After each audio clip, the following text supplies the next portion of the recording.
School District Board meeting to order, and we have one board member absent, which is Bettye Davis. And if I could have Deena lead us in the flag salute, please. I'm sorry, Deena Mitchell. Allegiance to the flag of the United States of America and to the republic for which it stands, one nation, under God, indivisible, with liberty and justice for all.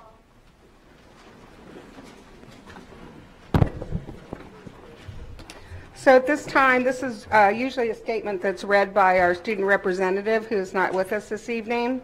We want to welcome you to our board meeting and thank you for attending and supporting the work of the Anchorage School District and the board. The board thanks students, parents, and teachers, staff, school business partners, and the entire community for your investment in our district with your time, your talent, and your tax dollars. If you are unable to be physically present for the entire meeting, you may choose to tune in to the Municipality of Anchorage Channel 9 or YouTube to watch the live stream. Recordings or of all our meetings are also available through the agenda and board docs.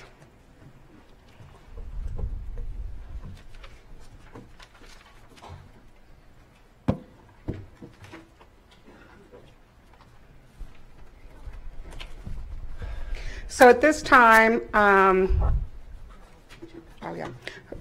approval of the agenda. I move to approve the agenda. A second? Second. Okay, thank you. And at this time, we're going to be recognizing some awards, Denali Award winners for the recognition of Spring 2018. And I'm going to introduce, well, you know who you are, but Deena Bishop will open us up.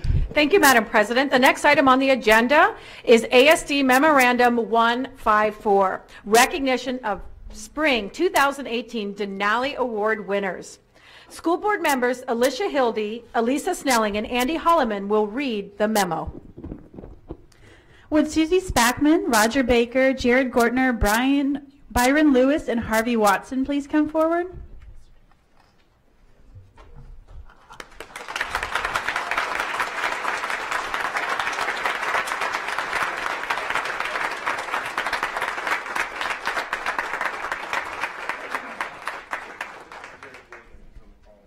Oh, nice. To Alaskans, Denali means great one, and the Anchorage School District is proud to have employees that display greatness in the areas of achievement, service, and dedication. This is the highest award offered by the district. Twice each year, supervisors submit nominations, and a panel of ASD employees selects a number of co-workers and teams of colleagues that demonstrate outstanding commitment to the district's mission of educating all students for success in life. 3 winners have been selected for the fall 2018 award cycle. Susie Spackman. Susie Spackman brings music to life at Chuyak Elementary School through her excitement and passion for teaching music to every student who walks through the door. She is known school-wide for her positive, happy energy and her ability to create unique and meaningful connections with students, staff, and parents. She provides an engaging curriculum that includes developing social and emotional skills and prioritizing the instructional needs of all her students.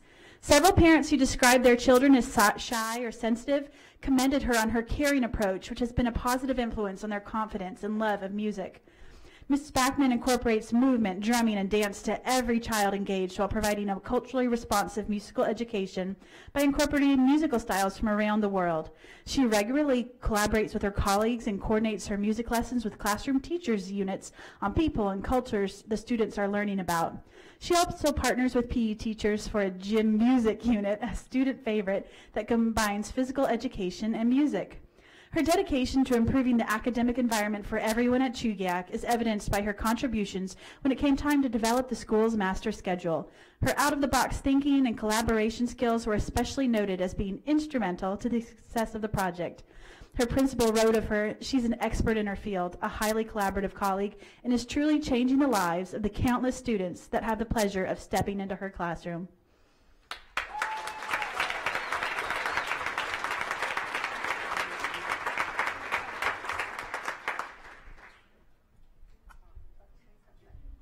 I won't make you sing, unless you really want to. No, just kidding.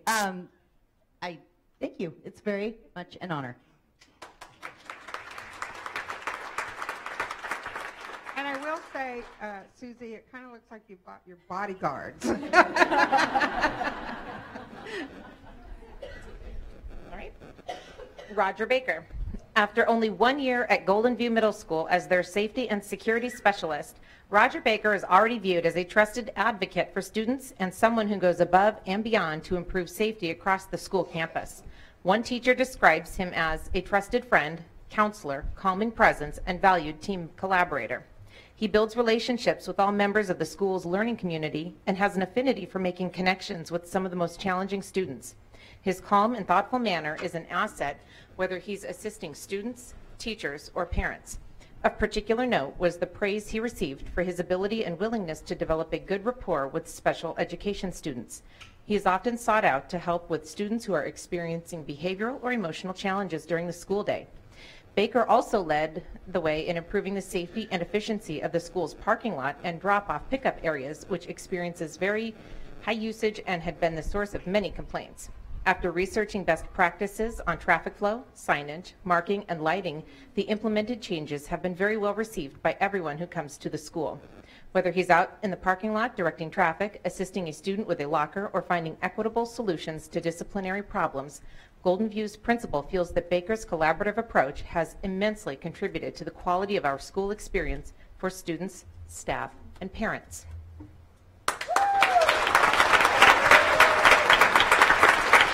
My understanding is your principal is here. Would you like to come up and join us? Come on up. He's going to embarrass you too. Yes. Yeah. Say wonderful things about him.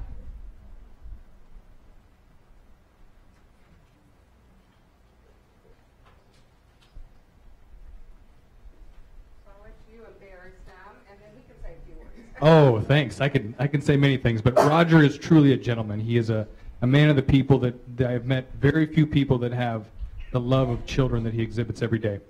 His focus on safety, his caring for staff is unmatched, and I feel fortunate every day to be able to work with such a gentleman. He really embodies what it is that we try to do every day at Golden View. So thank you, Roger, for being you.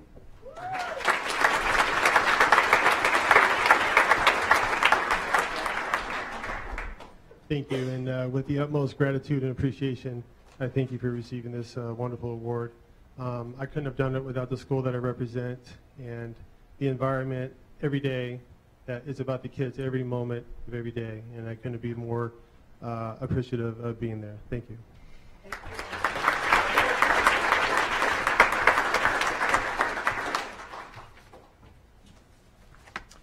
Clark Safety and Security Team. The Clark Safety and Security Team's motto may be to be visible and accessible, but it's how they go about embodying that motto that speaks to their success in creating a safe and conducive learning environment at Clark Middle School. They regularly spread good spirits, humor, and the feeling of being valued through their humane, compassionate leadership style. Together, Jared Gortner, Byron Lewis, and Harvey Watson create a safe environment at the school by developing trust and building positive connections. Relationships with families are developed through frequent interactions about not just challenges that students are facing, but also by sharing their successes as well. The team reaches out to students who have been missing school through home visits and an attitude of connecting with students wherever they are with the goal of getting them back in school. They embrace the use of district tools like Capturing Kids' Hearts program that help them connect with students and the data dashboard that helps them evaluate their efforts. Each individual of the team has his own strengths. Lewis is known for his ability to develop a rapport with individual students. Gortner's law enforcement experience and humor help shape the school community, and Watson has a firm, fair, and consistent problem-solving approach. But it's together as a team where they really shine through their collective energy and purposeful dedication to student success every day. According to the principal, quote, "They are amazing, inspirational, and true assets to the Anchorage School District and their profession." The administration invites the board to join in recognizing Susie Spackman, Roger Baker, Jared Gortner, Byron Lewis, and Harvey Watson as Denali Award winners and all the nominees for their example of excellence that they set for the entire Anchorage School District community.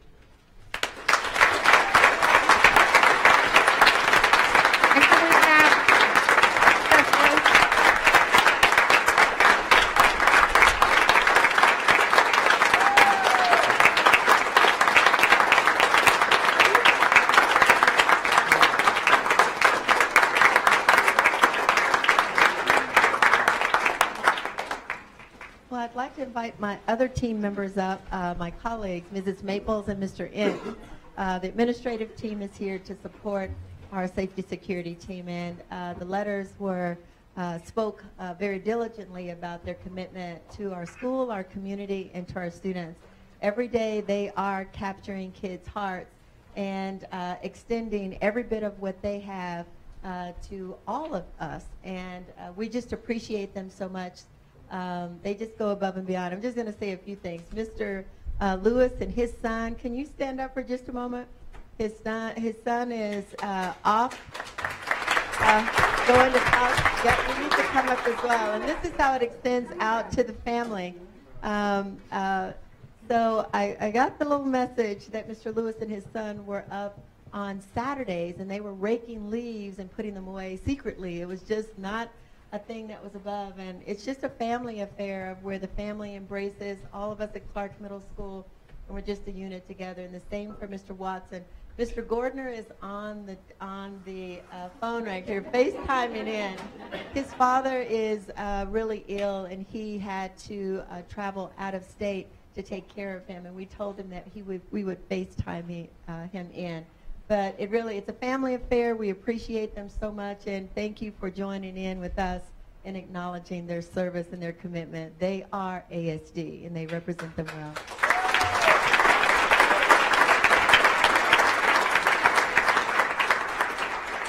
So, while holding their Gordner here, not shaking them up, making them sick. So for me, it was leaving one fighting force, or the greatest fighting force in the world, after retiring from the military, and joining a team of brothers that embrace taking care of kids and helping the administration make Clark one of the better schools in the district. That's what we just believe. Our school is one of the best in the district. And just making kids every day, mentoring them to where they can believe in their dreams and shoot for the moon. If they miss, they're amongst the stars. And we tell them that every day, just to keep them up. And we thank our principal, our administration. They're great, but we're a team. He's here, just like we are now. These are my brothers, and we embrace the same thing. We just want to make these kids, we want to make all the kids within the district better.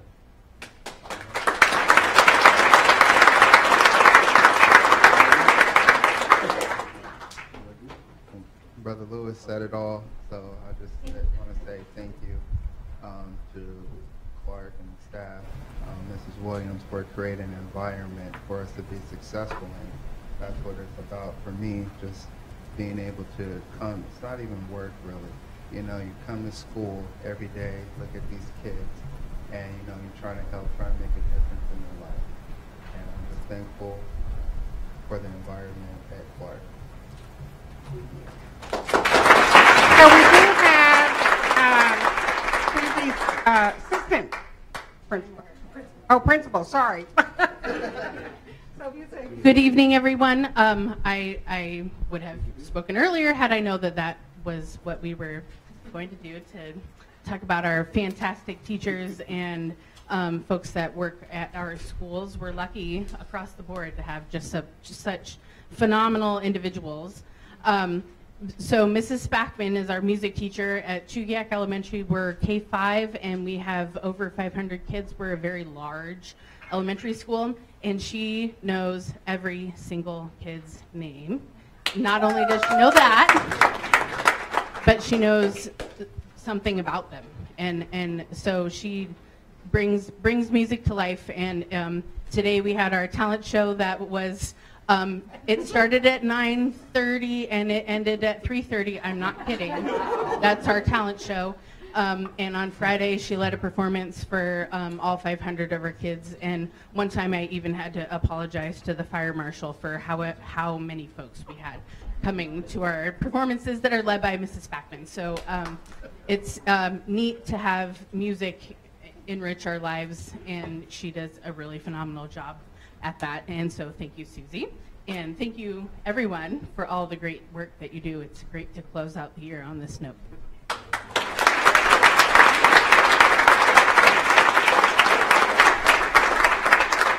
Let's get a group photo, and we don't have to get really tight, but if you're shorter, you probably need to be in the front. But I'm going to say,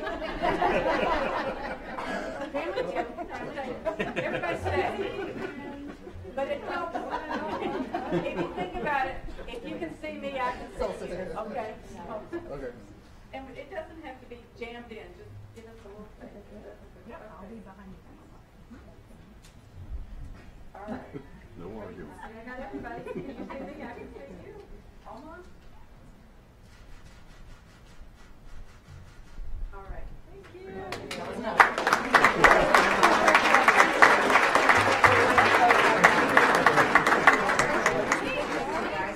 Thank you. Nice to meet you. Okay.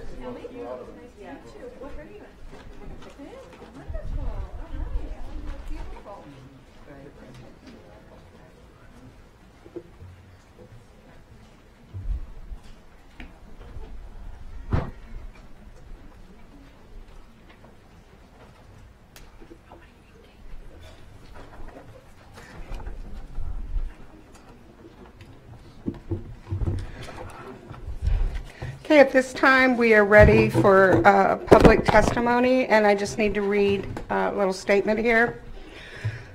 The board welcomes public comments on agenda items, both action and non-action, as well as in general. We value public comment. It is both ensures that we remain aware of public thoughts, ideas, and concerns, informs our decision-making process. We have a table up front and center with 2 seats and microphones available for testimony. When I call your name, you have 3 minutes to testify, and you may begin speaking when the timer appears on the screen to your left and begins the countdown. When you have 30 seconds left, the number will turn yellow. When the timer reaches 0, please finish your sentence. Additionally, it is not our practice that board members answer questions or engage in discussion with members of the public. This is your time to speak and our time to listen. The board will consider all information shared by the public, and when deemed necessary, issues raised in testimony will be referred to the administration for follow-up. I would ask also that it's going to be a long evening and we have lots of testimonies, and I want to make sure that we hear everybody this evening. Again, I don't mind applause, but try to just keep it to a minimum and try to respect the 3 minutes. I'd appreciate it. Thank you. And I'm going to call the first 2 names, which is Brenda Cheathan and Vicki Campbell. And I apologize for any names I do not say correct.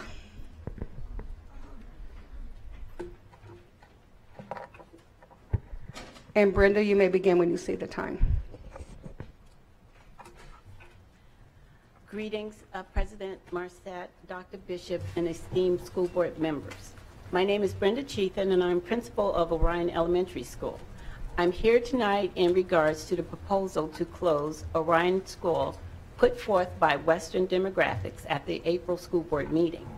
As I speak to you today, it is with great respect for the work that you do and the enormous task you have of ensuring the education of every student in the Anchorage School District.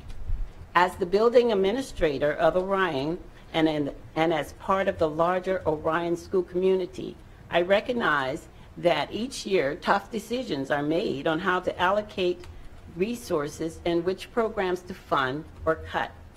I believe creative solutions can be found without disruption and displacement of our military children who encounter so much of that already in their daily lives as children of our armed services men and women. I realize that the proposal is just that. However, the rollout of families learning of this proposal through the Anchorage Daily News instead of a community meeting was off-putting to many and probably not the best way to hear about what's at stake. Here are a few things I need you to consider. Research on school closing has shown that displacement of students can have a negative effect on students' academic progress. Currently, Orion is a 5-star school and a 2016 National Blue Ribbon School. We have earned that distinction by the hard work of the staff and the push from families and our community partners for academic achievement. Secondly, we are fine arts partners. Our facility offers a secured location and environmentally controlled storage of Anchorage School District's band and orchestra instruments. The storage at our building is home to more than 2,500 assorted musical instruments used by students throughout the district. Orion's unique design provides for the pickup and return of these instruments without disturbance in the instructional day. This will be hard to replicate anywhere in the district. Lastly, we want to maintain great quality of the education students that Orion receive. We value top educational opportunities and experiences for our students, and we are able to provide that education to our more deserving students of our military community at Orion School on Orion School campus. In closing, I ask for your attentive ear to Orion staff and family speaking after me, because they are the true voice of Orion. Thank you. If we could have Jasmine Butler come up next, please.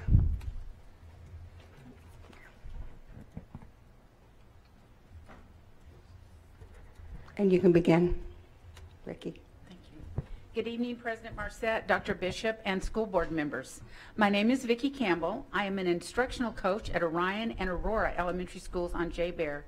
Before that, I taught for 17 years at Orion. Before that, I was a parent at Orion for 8 years. I have been part of the Orion School family since 1992. Tonight, I would like to convince you to keep Orion open for the continuing education of our district's military students. The children who attend Orion Elementary usually come from enlisted families because of the military housing policies. Orion staff has a long history of commitment to high expectations for its students' potential, regardless of their parents' military rank. I was the wife of an enlisted member when our family transferred to Elmendorf in 1992, and Orion was our neighborhood school. As a mother of 3, I was thrilled to see teachers' dedication to guiding my children to reach their full potential. The staff were then and are now absolutely dedicated to students' academic and personal growth. In 2016, Orion became one of only 5 schools in this district to earn the Blue Ribbon of Excellence, an honor only awarded to schools that prove increasing student achievement over a 6-year period. Orion earned this Blue Ribbon despite the staff facing the challenge of 5 principals passing through our halls during that time.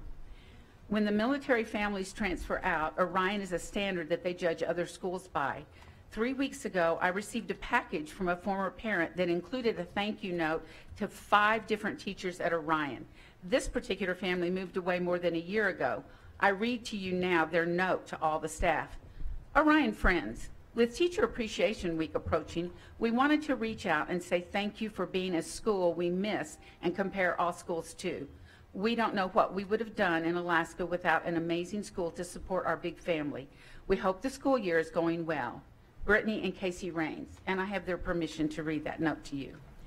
Orion's culture of excellence extends to its staff. Our teachers have gone on to serve the district by becoming science trainers, developing curriculum for social studies and math, piloting new curricular programs, stepping forward as host teachers and teacher mentors, and moving up into leadership roles like one of our first principals, Carol Como, Principals Leslie Vandergraw, Cindy Henry, John Forbes, Heather Milden, Dan Barker, I know you recognize those names, Lori Ruckstashel, Director of Elementary SPED, and instructional coaches, Christina Van Walker, Laurel Ann Hustlebus, Mary Wood, Ben Butcher, Abigail Watson, and myself.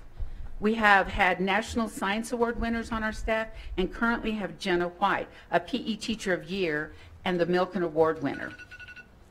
Our Orion's culture of excellence was already well established when I first joined the Orion School in 1992, and for the past 18 years I have been part of the staff who make Orion unique in maintaining that excellence. Please remember these before finalizing your decision about this priceless asset, Orion Elementary. Thank you for your testimony. Kelly Bancock. And as soon as you see the clock, Jasmine, you can begin. Greetings, Madam President, Dr. Bishop, and members of the board. Upon hearing of the recommendation to close Orion Elementary, I felt compelled to speak today regarding the issue. You see, I am a product of the Anchorage School District. I attended grades 2 through 12 in this district, and I'm proud to say I graduated East High class of 2006. Beyond that, I worked as a noon duty, teaching assistant, and now a teacher in our great district. I'm sharing this history with you as it shows I've been in a number of schools. Why does that matter? It matters because I feel it shows that I've seen a number of great things our school has to offer. Whether it is a language immersion program, a particular special education program, a charter school, or your friendly neighborhood school, I feel I've seen a lot in my time. Each school truly has something special to offer. Now, what makes Orion so special? First of all, did you know that Orion Elementary was named a 2016 National Blue Ribbon School? A title that only 5 schools in our district hold. Needless to say, our community is very proud of this achievement. And by community, I also mean parents and students. Speaking of community, within my short time at Orion, I've noticed that our school has a special way of making each child feel important and cared for. We've come up with a way to assure each child knows an adult in our building that they can trust and go to if they ever need something or if they just feel like saying hello to someone on occasion. This just shows one of the ways we put our students first at Orion. Our big, beautiful building is also connected to the district's Fine Arts Department. Regular access in our building is needed in order for members of the department to access instruments in our basement. I guess you can say we're connected to people on the outside of our building as well as the inside. Aside from that, as a staff member, I have to say that I'm very proud to be a teacher at Orion and work alongside some of the strongest teachers I've ever had the pleasure to work with. That includes our specialists who have a talent in organizing fun events, from family nights to school-wide celebrations to talent shows. These people, along with the remainder of the staff members in our building, put their hearts into doing everything they can for our students. Staff members have even gone beyond to help utilize the funding from the Project Unite by the Project Unite grant by hosting tutoring sessions and clubs after school and before school. We're not just a community of teachers, parents, and students. We are a community that is in it together. Our PTA and parent involvement is unlike anything I've ever witnessed. It is truly an extraordinary thing to see so many families be involved in our amazing school. I hope that upon making a final decision on the subject of closing Orion, you will take this testimony along with others into consideration. Thank you for your time. Thank you for your testimony. Jenna White. And Kelly, you can begin. Good evening. My name is Kelly Bandock. I am the teacher librarian at Orion Elementary. If I was presented with the same proposal by Western Demographics to consolidate 2 half buildings within close proximity, I too would find it sensible to come to the conclusion that you have come to. That conclusion could be sensible if these were the only facts to consider. However, these facts consist solely of dollar signs and building needs. These facts are only a small representation of Orion Elementary. If you should walk through the doors at our school, these facts would prove less powerful. Tonight we are here to supply you with a little bit more information to give you a more complete view of what Orion is really like. Orion is a community. In a culture of constant movement, Orion gives our military students a warm environment to belong to for the time they're here in Alaska. Orion students take care of each other. Just last week, our students went on their annual 5th grade bike trip, 26 miles Orion to Earthquake Park and back. And I was so proud to watch them take care of each other, make sure their friends were okay, that their bikes were working correctly, to remind each other how to be safe on the trail, and to even do some small kindnesses for the folks that were on the trail less fortunate than themselves. Orion is a team. From our families to our BPO to our administration, we work together to ensure that our students enjoy coming to school, that they feel safe and supported, they build relationships with students and adults, and learn in a way that works for them. We are a strong team. We have proven this time and time again. We have overcome continual changeover of administration due to retirements and promotions. We have staff that have been on our team for many, many years. We have families that return after assignments to other bases. We are one of 5 schools representing Anchorage as a Blue Ribbon School, which we're pretty proud of if you haven't figured out yet. We achieve together, we support each other, we belong together. We invite you to come and spend time with us, gain more of an understanding for who we are as Team Orion, and for a mistake that would be made if you choose dollar signs over performance, teamwork, community, stability, and relationships. Thank you for listening. I hope you will hear this. Thank you for your testimony.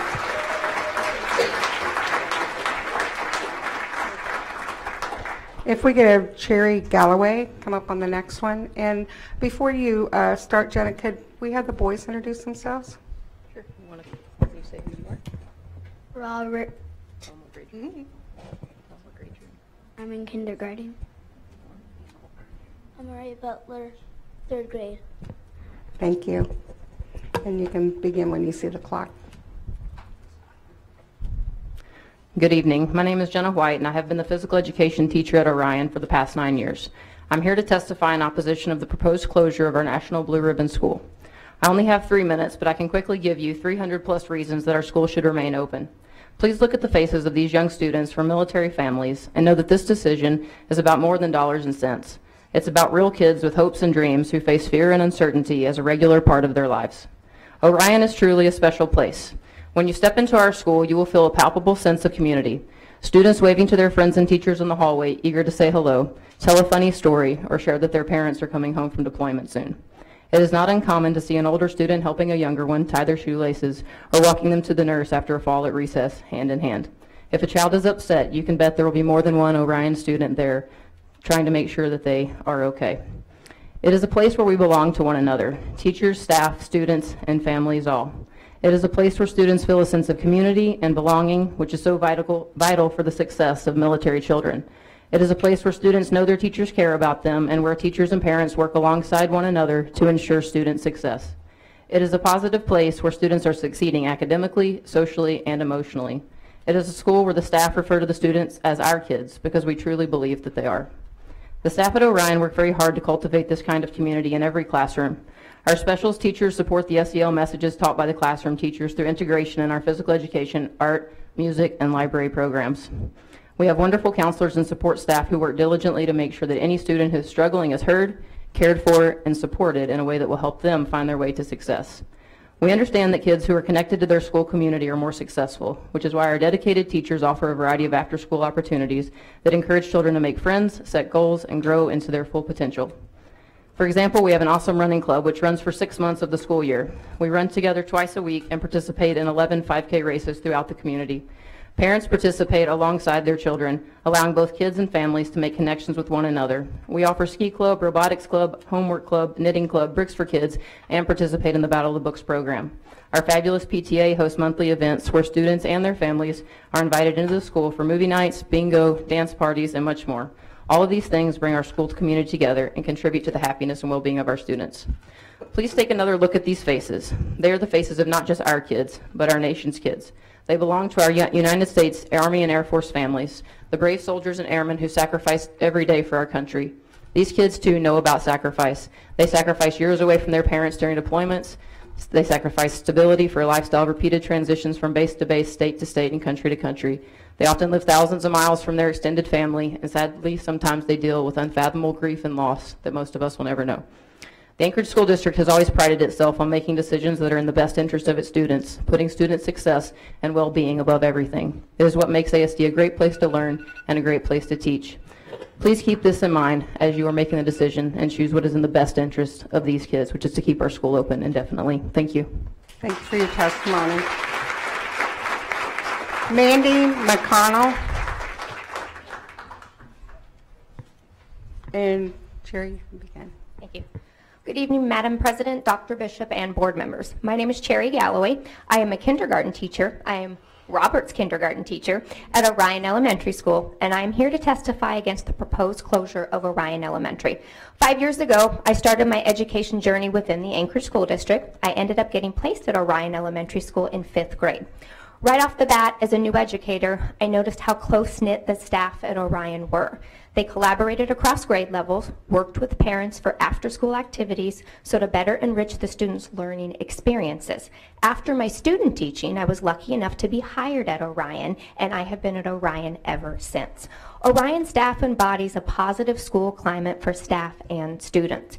Every day since I was hired, I have always felt that our staff has a connectiveness that keeps the collaboration open about how to best educate our students. Orion's positive social-emotional climate is just one example as to what makes our 5-star Blue Ribbon School successful. Like myself, there are other educators at Orion who finished their student teaching and then were hired on at Orion as classroom teachers. We as student teachers wanted to be a part of the positive climate at Orion. We felt welcome, we felt empowered to lend our thoughts and educate our students to success. That sense of belonging and oneness is why we wanted to stay and teach at Orion. That sense of value, respect for staff and students alike, is what continues to make Orion the thriving school it is today. We as a staff support the mission. We value our students and our parents. Being a 5-star Blue Ribbon school and serving the J-Bear community is one way we are successful as a school. We as a staff serve the community, and in this service, we have built strong relationships with our students and our parents. We have a strong PTA, a full after-school running club, Battle of the Books, Bricks for Kids, just to name a few. I was lucky enough to be part of the launch for our Project Unite grant this year.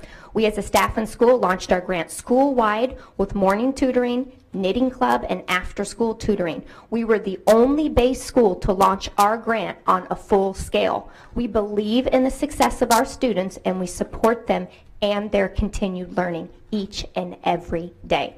Orion may be the name of our building, but Orion is the students, the parents, the staff, and the community all staying together to best support students. And the best way to support students is to keep Orion whole. Thank you for your time. Thank you for your testimony. Gary Snyder. Gary Snyder. Oh, sorry, didn't see you back there. And Mindy, you can begin. Good evening. My name is Mandy McConnell, and I've been teaching kindergarten for over 12 years in ASD. I want to again express my concerns of the lack of play opportunities for kindergarten this fall. Our kindergarten report card rubric lists using center time as a way of assessing our students for language arts grades. Number 10, speaks to express thoughts, feelings, and ideas clearly. And number 11, participates in collaborative conversations. Number 9 on our SEL report card reads, works and plays well with others. But now because learning centers that offered playtime is being taken away, we have lost an assessment opportunity with this mandated 90-40-40-60 academic time frame. I sought out other educators to find out what their school districts and state mandates were for play. I had several educators respond from California, New York, Kansas, Wisconsin, Minnesota, Northern Virginia, New Jersey, Boston, Switzerland, and Canada, just to name a few. And uninterrupted play ranged from 30 to 100 minutes. They shared their state district guidelines for kindergarten or early learning with me. Then that made me wonder, does Alaska have one? I discovered that on our Alaska Department of Education and Early Development website, we do. According to our State of Alaska Early Learning Guide, on page 16, we should be following the 12 principles set by the National Association for the Education of Young Children. Page 17 lists these principles, and number 9 states, play is an important vehicle for children's social, emotional, and cognitive development, as well as a reflection of their development. Then on page 22 of the guide, it says, research demonstrates the importance of sociodramatic play as a tool for learning curriculum context with 3 through 6-year-old children. When teachers provide a thematic organization of play, offer appropriate props, space, and time, and become involved in play by extending and elaborating on children's ideas, children's language and literacy skills can be enhanced. In addition to supporting cognitive development, play serves important functions in children's physical, emotional, and social development. During play, a child can learn to deal with emotions, to interact with others, to resolve conflicts, and to gain a sense of competence, all in the safety that only play affords. Therefore, child-initiated, teacher-supported play is an essential component of developmentally appropriate practice. And here you are, taking away this by your mandated 90-40-40-60 academic time slots. And when will we have time to complete the Alaska Developmental Profile, which is aligned with the Early Learning Guide that suggests free play as a time to observe and assess students in the 5 domains of development? While continuing to read this guide, I find it interesting that Washington State Guidelines was the basis for Alaska State Guidelines. Washington's 70-page guide to kindergarten was redeveloped in 2016. This comprehensive guide illustrates what a kindergarten classroom should look like, lists suggestions for equipping a best practices kindergarten classroom, gives a sample of what a day in kindergarten is like, and mandates 60 minutes of play each day through learning centers. This is the direction we should be moving forward to, and not be moving backwards to mandates that are not developmentally appropriate for these 4-, 5-, and 6-year-olds. I also want to put it out there that I'm also a parent with a student in the Anchorage School District. If you won't listen to me as an educator, please listen to me as a parent. Learning through play is important. We should be mandating learning through play as a part of the kindergarten day. Thank you for your testimony.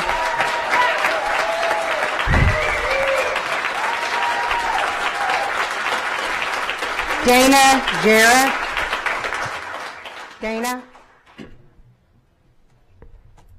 Dana Jarrett.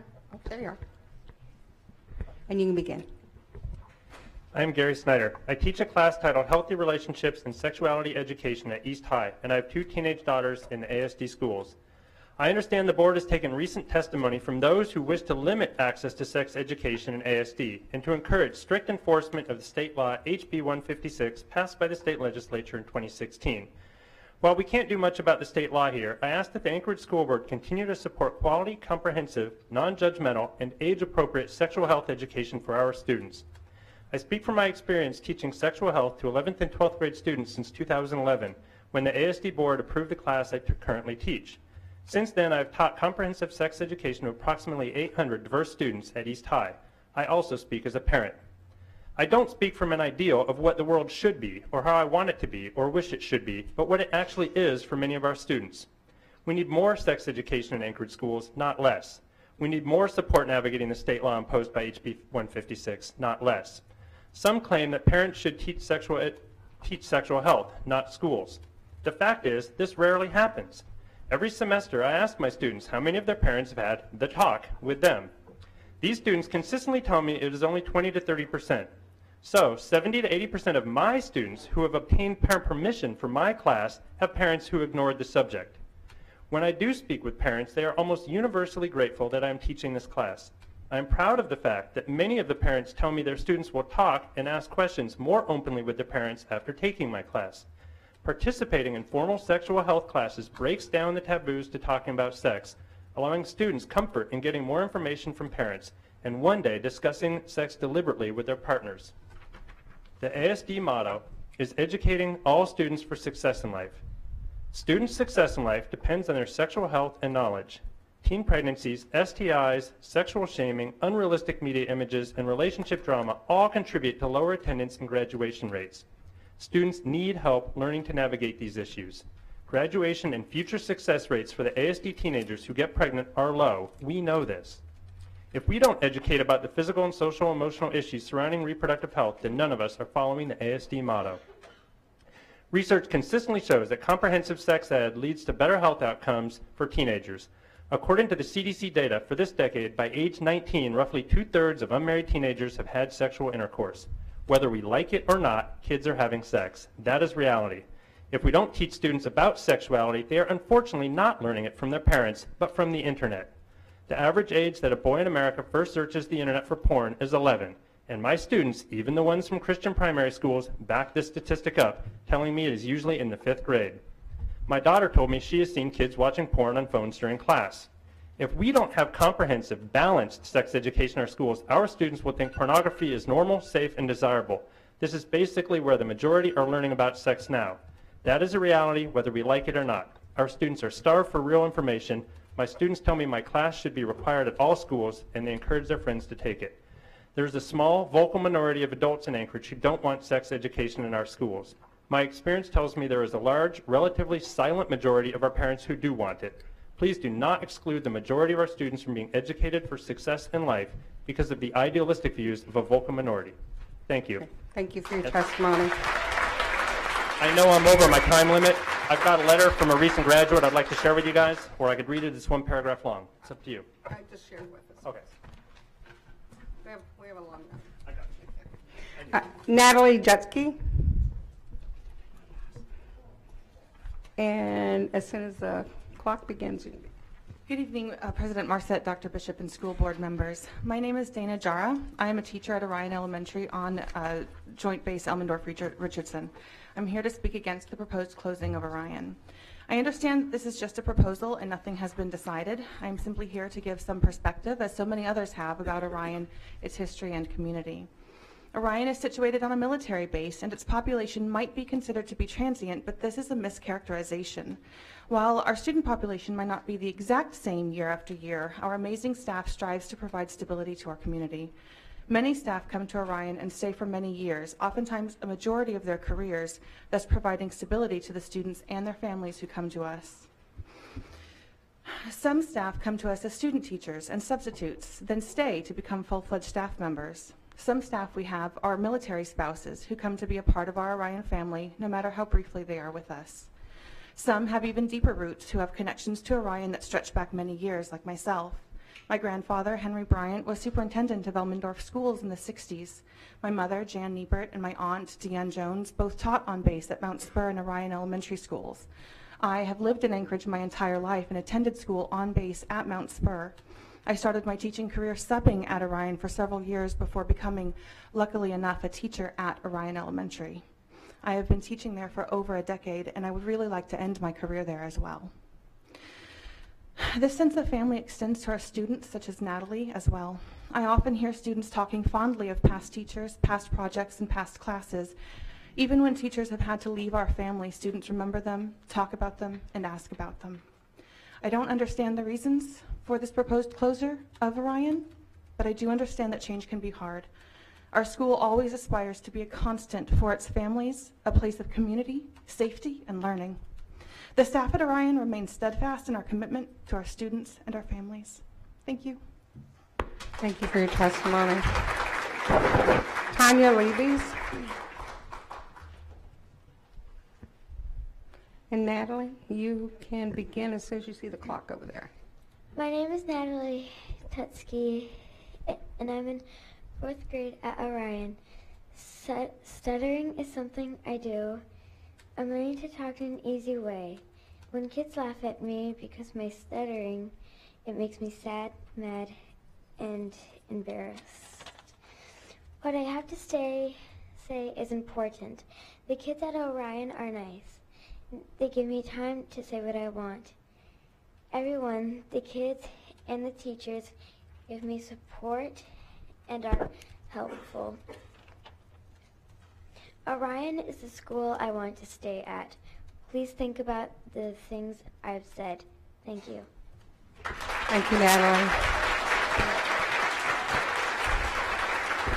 Marnie Hartville.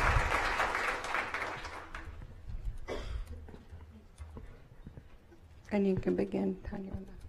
Good evening. My name is Tanya Levis, and I'm an educator and a parent in the Anchorage School District. When I was a child, I wanted to either be Wonder Woman or a pediatrician. The reason I wanted to be one of these is so I could help children. Both are respected professions. It soon became apparent that I couldn't be Wonder Woman, and I hated shots, so I couldn't become a pediatrician. It just wasn't possible. So the next best option was to become an educator. That was as close as I could get to being a superhero. I work daily helping children grow academically, emotionally, and socially. And now that I'm an educator that has worked in the Anchorage School District for 22 years, there's still one thing that I want to be, and that's be respected. I want you to support us, to encourage us, fund us, and respect us. You ask how you can respect us? Let us have academic freedom. We are professionals who are highly qualified in our chosen expertise. Let us determine what is best for our students. After all, we are the ones that work with them daily. Not every child, classroom, or school will fit into one mold. Let us determine what works for our students so that they can be successful. Give us the opportunity to have a balanced curriculum so that we are reaching every child. Let's give these students a chance to explore and have experiences, not cut back on science, social studies, and social emotional learning, not take play out of the kindergarten classrooms.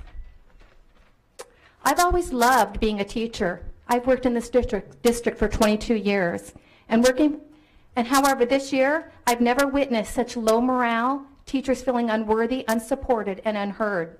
We build up our students every day. However, we go daily feeling suppressed and discouraged by what is happening to our schools and our students. As teachers, we should be respected. After all, you ask us to show you respect by teaching your mandated curriculum, and you expect us to follow through, and we do. However, you're not respecting us by allowing us to determine the best way to do it. We further show you respect by working beyond our contractual hours, funding our classroom out of pocket to ensure a loving, safe, supportive, and inclusive classroom. Show us respect by giving us a fair contract. So in closing, I ask you to show us the same respect as we show you every day. Thank you. Thank you for your testimony. Brad Cater.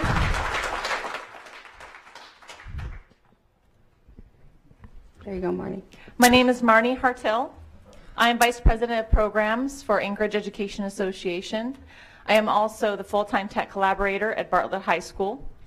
I am not speaking for AEA, and I am not speaking for Bartlett. I am speaking as an individual. Let me repeat that. I am speaking as an individual. I was hired as a full-time tech collaborator 3 years ago. I gave up 2 summers, hundreds of late nights and missed dinners, and nearly 2 years of Saturdays to ensure that Bartlett developed one of the best education technology programs in the state. I'm also an advocate for other educators who come to me in trust and confidence. This semester, I've written to the school board 2 times, on 2 separate occasions, when colleagues came to me with valid and significant concerns about nepotism, but fearing retribution. In my first letter to the board, I specifically requested anonymity with my own fear of retribution. The school board did not reply. The second time I wrote, I received an immediate reply from the deputy superintendent. He explained the grandfathering through of specific cases of nepotism at ASD and carbon copied the email to the chief HR officer, the superintendent, and my supervising principal. 9 work days later, I was offered a demotion. As an alternative to involuntary displacement due to an alleged cut in program need. I am the only high school tech collaborator in the district whose position was cut entirely. This position is critical. It merges the work formerly done by two professionals. A veteran colleague in my building was also cut in program need. Her program still exists. She heard later that her grading practices in the past are the real reason for her displacement. My story highlights the anger and frustration of involuntarily displaced faculty. Current practice allows administration to surplus human beings without any actual cuts in program need by loosely interpreting contract language. The current language about placement order is also lip service. Fear of retribution puts teachers in a position where they are afraid and unwilling to voice concerns. What happens when a student is placed in an unsafe situation? Will other educators behind me be willing to be the whistleblower in exchange for their workplace security? The ASD school board has the power and ability to take action to uphold fairness and dignity for educators who sacrifice so much for their students and community.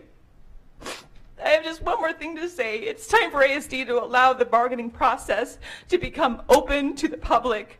Let's have transparency so that we can work together to form a fair agreement that respects and values all students and their educators. Thank you. Thank you, Bryce Purcella. And Brad, you can begin. Hi, my name is Brad Keir. Thank you for listening. I came in front of a few folks 2 weeks ago with a well-written out script that I manuscript there, and spent a lot of time trying to make sure that I said what I wanted to say, and hopefully you got to hear what I said. And this time I decided that I felt it may be more beneficial if I just spoke and was more genuine, even though my last letter was very genuine. Following some of my colleagues here that just spoke, I feel like what I had planned in my head a little bit to speak about fits perfectly right behind them. And my last week's talk was, or 2 weeks ago, excuse me, at the board meeting, was about respect and how that a lot of us feel like we're not respected very well. And in transition, that leaks down to what comes across to the students is us not doing the job that we could possibly do. And I'm here to say that I hear often that we are ASD, but I don't feel like we are ASD.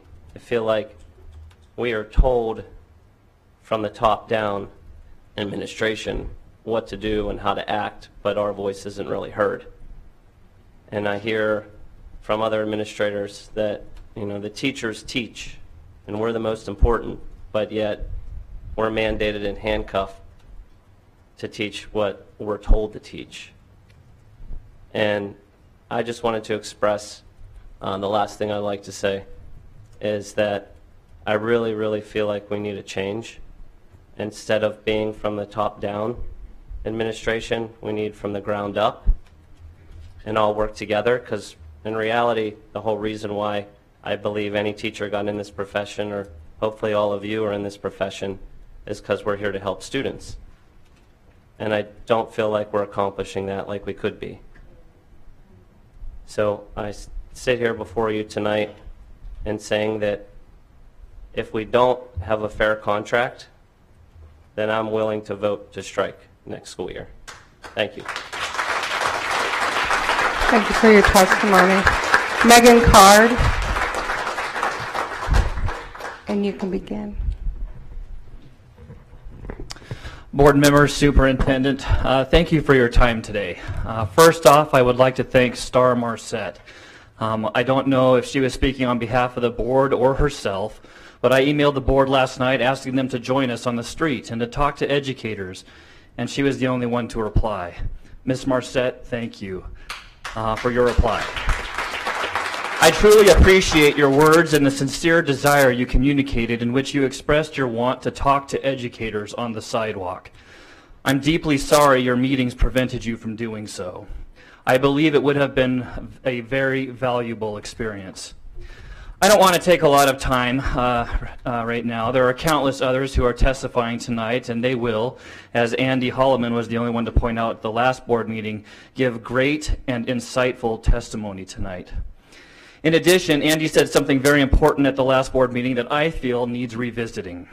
I agree with him when he stated, when school's in session, we need to be ready to listen and react when they, the teachers, say this doesn't work in my situation. Teachers don't need to be told to make it work, because that's what the district is mandating. This has been a very difficult year, one in which teacher and public input has been ignored. We need the district to listen to the individual needs of the teachers and to work to provide them with the tools they need and request to be successful.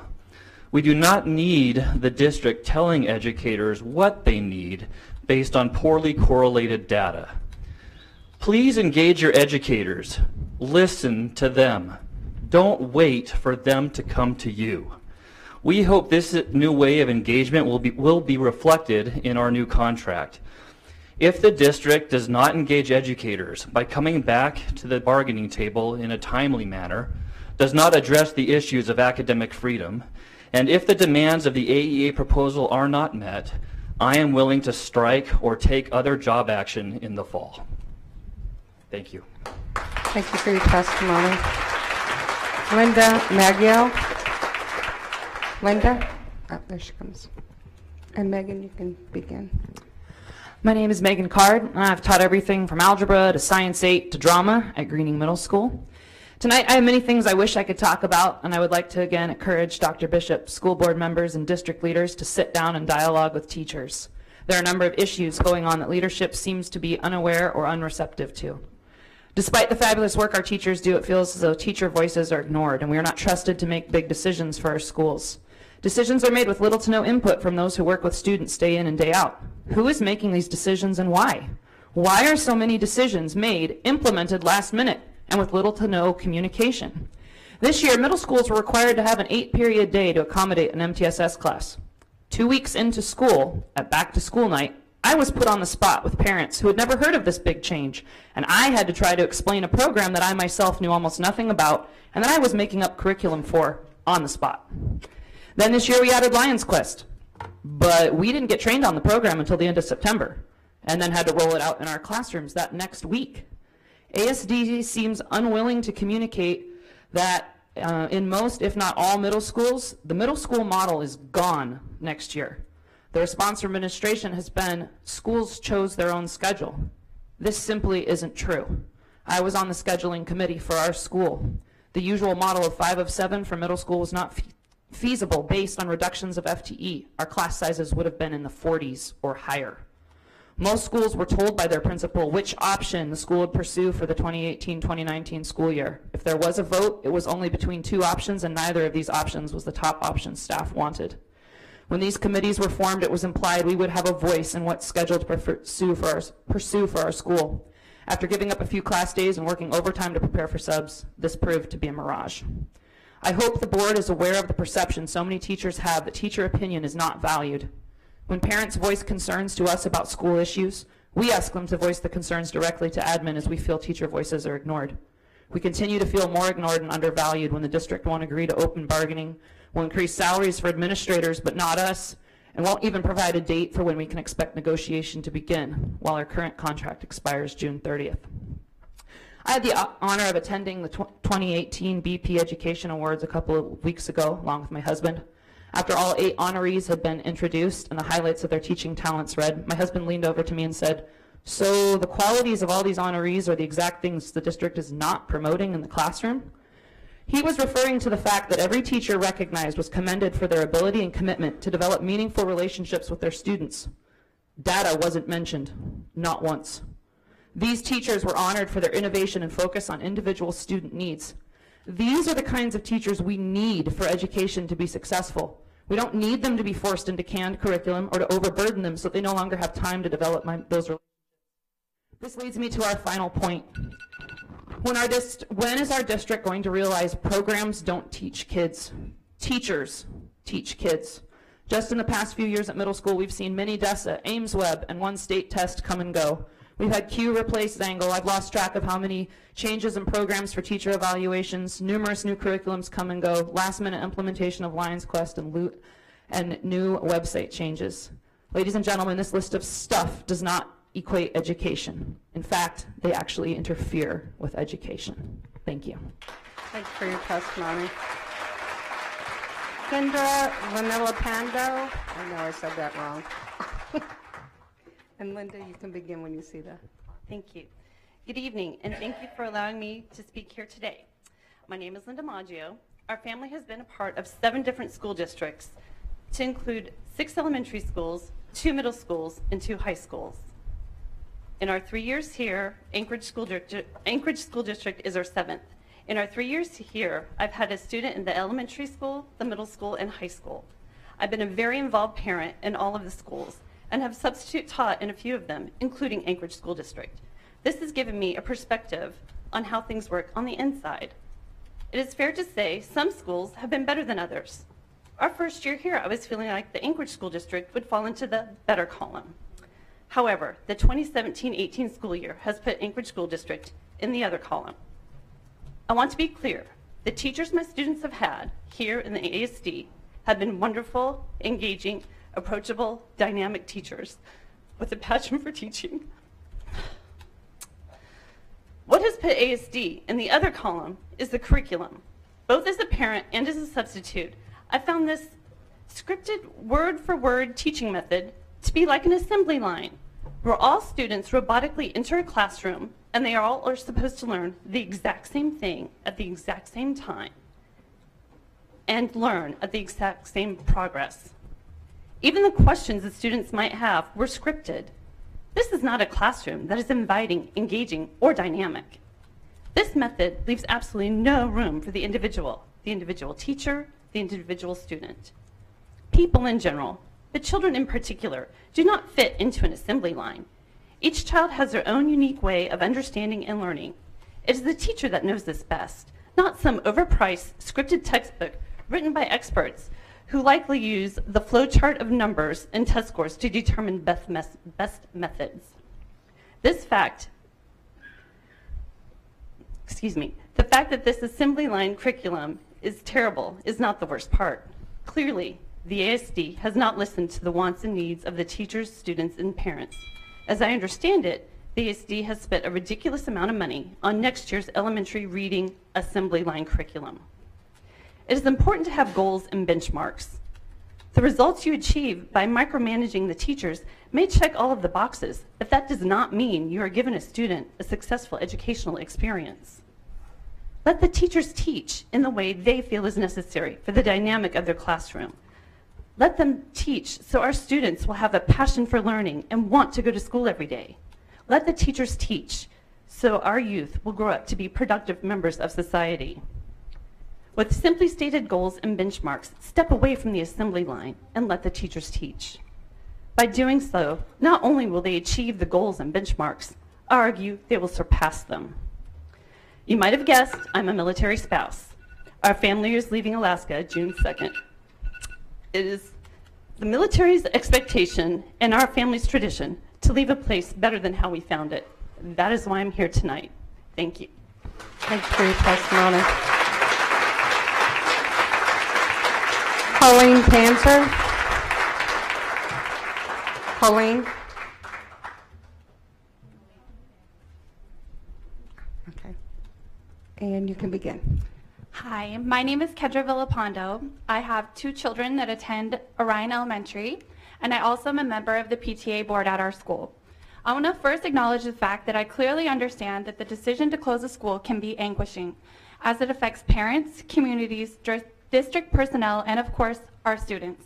Essentially, school closures can ultimately change lives. At Orion, we strongly believe that our school possesses what it takes to give our student population, mostly military children, access to an authentic education.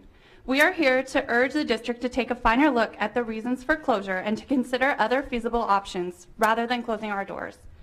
As a mother of 2 very resilient military students, I can attest that the Orion staff is dedicated to creating a nurturing, welcoming, and desirable environment that is authentic to our military life. In my opinion, this is far more important than any aesthetic feature that a school can possess. Though I understand that these teachers and staff will also be employed by ASD, displacing them will shatter the community that Orion has spent years building. In addition, our military students will also be forced to walk through new doors to a new school full of new staff. Though I concede that this is part of the life that we live, preventing this disruption to the Jaybird community would be extremely beneficial to our children on multiple levels. Another point that I would like to touch on is the fact that in the event our school closes, most of the children that will now attend Aurora Elementary will be crossing the main road on Jaybird, Arctic Warrior Boulevard. I question how the school will ensure that there will be safe walking routes for our displaced students. Finally, I would like to touch on the vitality of our educational programs such as art, music, PE, and library. Our special staff has a very amazing dynamic that will simply be impossible to reconstruct elsewhere. In Alaska especially, for my California kids, these dynamics are essential for student success. In conclusion, I would also like to address the fact that ASD has not held a community or town hall meeting for our parents and students to relay all of this information. I believe that it is the district's duty to relay this information to our community, and I would like to request that something of that sort is done. Thank you for your time. Thanks for your testimony. Bernice Sims.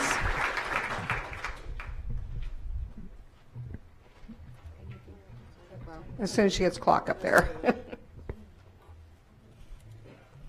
Good evening. My name is Colleen Panzer, and I'm a first-year special education resource teacher at Orion Elementary. I would like to take a moment of your time to share with you why Orion Elementary needs to stay open. I came to Orion after Lori Ruckstashel said that I would be a good fit there, and she was right. As many people before me have said, the community at Orion is like nowhere else. The student body is made up of a wonderful, diverse group of students with very supportive parents. The staff is warm, friendly, believes in their students, and are always willing to help. It's not easy being a first-year teacher, and certainly not easy being a first-year sped teacher, but I have never felt like there wasn't a person, or 3, or 14, that I couldn't go to if I had an issue. My room is glorious, the teachers I share students with are awesome collaborators, and that all stems from the amazing culture of the Orion building. I was talking with my husband about this, just flabbergasted that the district would even consider closing such an amazing school, and he looked at me, and he said, Colleen, you're going about this all wrong. The district is just looking at numbers. There's nothing about your school in particular that they're thinking of. And if that's really the case, then here's some numbers for you. We are a school with 14 classroom teachers, around 250 students across 7 grade levels, and 35 members of the support staff. Orion Elementary is celebrating its 60th birthday this year, is a 5-star school, and is 1 out of 5 schools in the Anchorage School District to be called a National Blue Ribbon School by the U.S. Department of Education. 91% of our parents would recommend Orion Elementary to their friends, and 93% of students feel safe here. Those are impressive numbers. And there's one more number for you, 50%. I'm part of the 50% of new hires that will leave the area before completing their first 5 years of teaching here. The reason why I'm leaving, though, has nothing to do with Orion, Alaska, or the Anchorage area. My husband is in the Army, and he got orders. The movers come on Friday. I have absolutely no skin in this game, and yet I sit before you and plead with you to see why this school is an asset to the military community and Anchorage as a whole. If you're just looking at numbers, you're not looking at the right things. Thank you. Thank you for your testimony. Laura Wynn. And as soon as you see the clock up there, you can begin. Okay, this is on a totally different subject. This is on school shootings. I'm going to give you some figures first. In the 1900s, 100 years from 1900 to 2000, there was 288 children shot in school. Here we are, 18 years, 4 months into 2000, there's already been 279. We're 9 children away from that 100 years.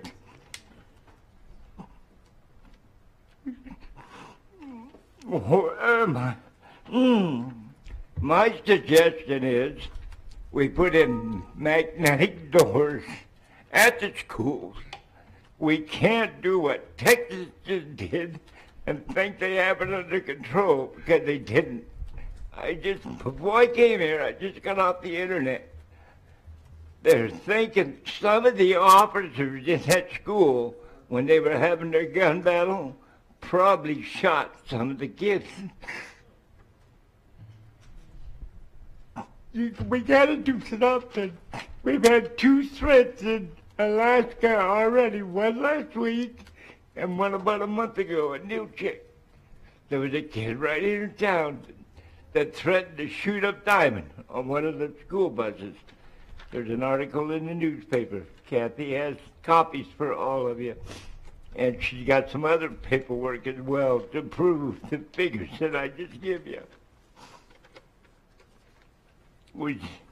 There's got to be something done, because it can happen here as well as anywhere else. And you don't want to bury your grandchildren or your children.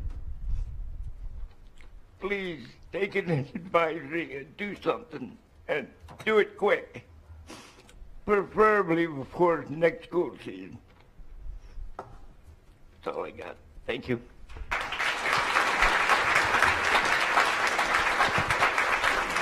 Thank you for your testimony. Steve Bay. And Laura, you can begin in a minute.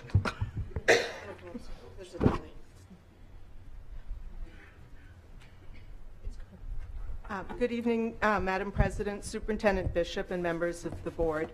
I've taught for 18 years, 2 in elementary, and 16 at Greening, teaching 8th and 7th grade math. I've also been the math department chair for 12 years.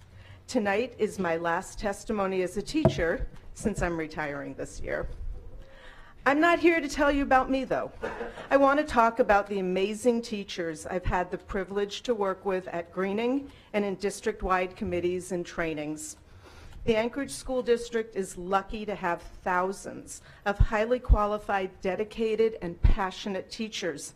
I'm here to encourage you to listen, think, and understand that you have a wealth of expertise in those teachers. Unlike paid consultants from outside, Anchorage teachers know their students and our community. Take some time to actually listen to what the real experts in our district are saying and to act upon it. They know kindergartners need more play and less structured instruction in reading and writing and math skills, because developmentally they learn through play. They know what works for primary and intermediate students in one school isn't always what all students need. They know children need time to explore and investigate and to actually do rather than just read about science and social studies. Middle school teachers know the value of meeting the needs of the whole student and that a true middle school with team and personal planning for core and elective teachers provides a developmentally appropriate environment for young adolescents. High school teachers know the value of a variety of electives, both traditional and elective choice within cores, is part of a vibrant and successful high school. All teachers know an over-reliance on testing and gathering data results in student burnout from too much testing. We all have stories of standardized test results that we know students raced through and didn't take seriously. We have all lost valuable instructional time for data that merely supports what we've already learned through classroom assessment and observation of our students. I know all of this because my girls graduated from Chugach High School in 04 and 07, because I've been listening to other teachers for years, because I've heard teachers testifying all of this year, and because I trust Anchorage teachers, and you should too. These amazing teachers, some of them young and new to teaching, most of them experienced, and all of them passionate, deserve the respect of being listened to as professionals. And finally, they deserve the respect of a fair contract with health insurance, adequate planning time, pay that keeps them teaching here, and academic freedom. Our children and the future they will build deserve no less. Thank you. Jessica Menquez.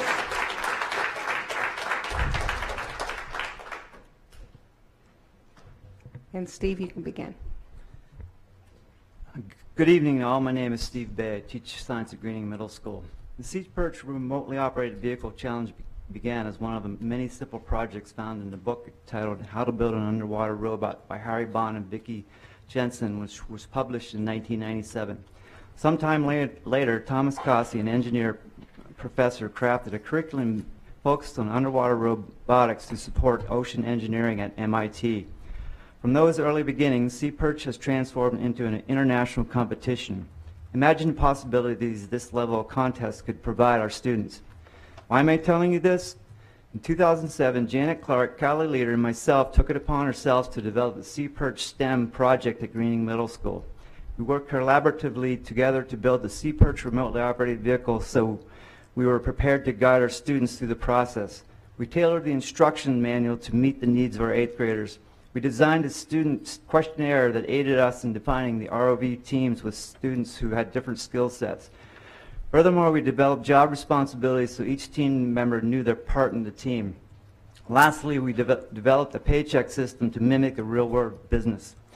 Building the Sea Perch lasted about 5 weeks, which included lessons on deep sea exploration, buoyancy, and marine ecosystems. During week 4 of the building process, we set up a 12-foot diameter pool at our school where students tested and raced their ROVs to qualify for a seat at the Bartlett High School pool competition.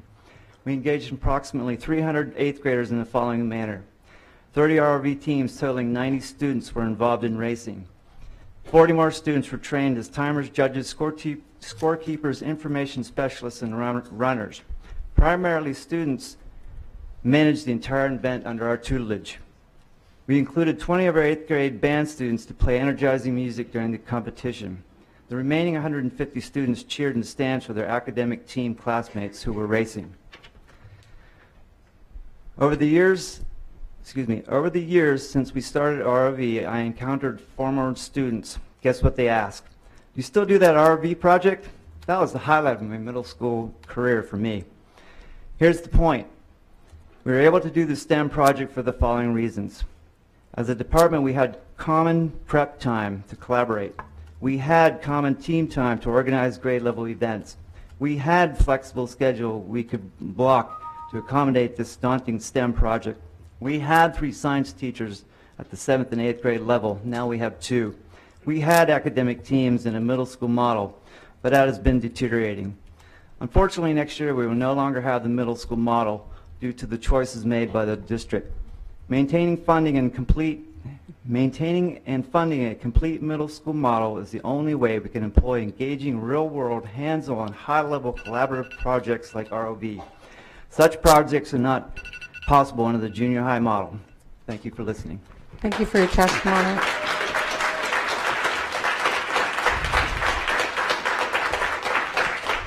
Cindy, I think it's Mars. I'm not sure. I can't read it.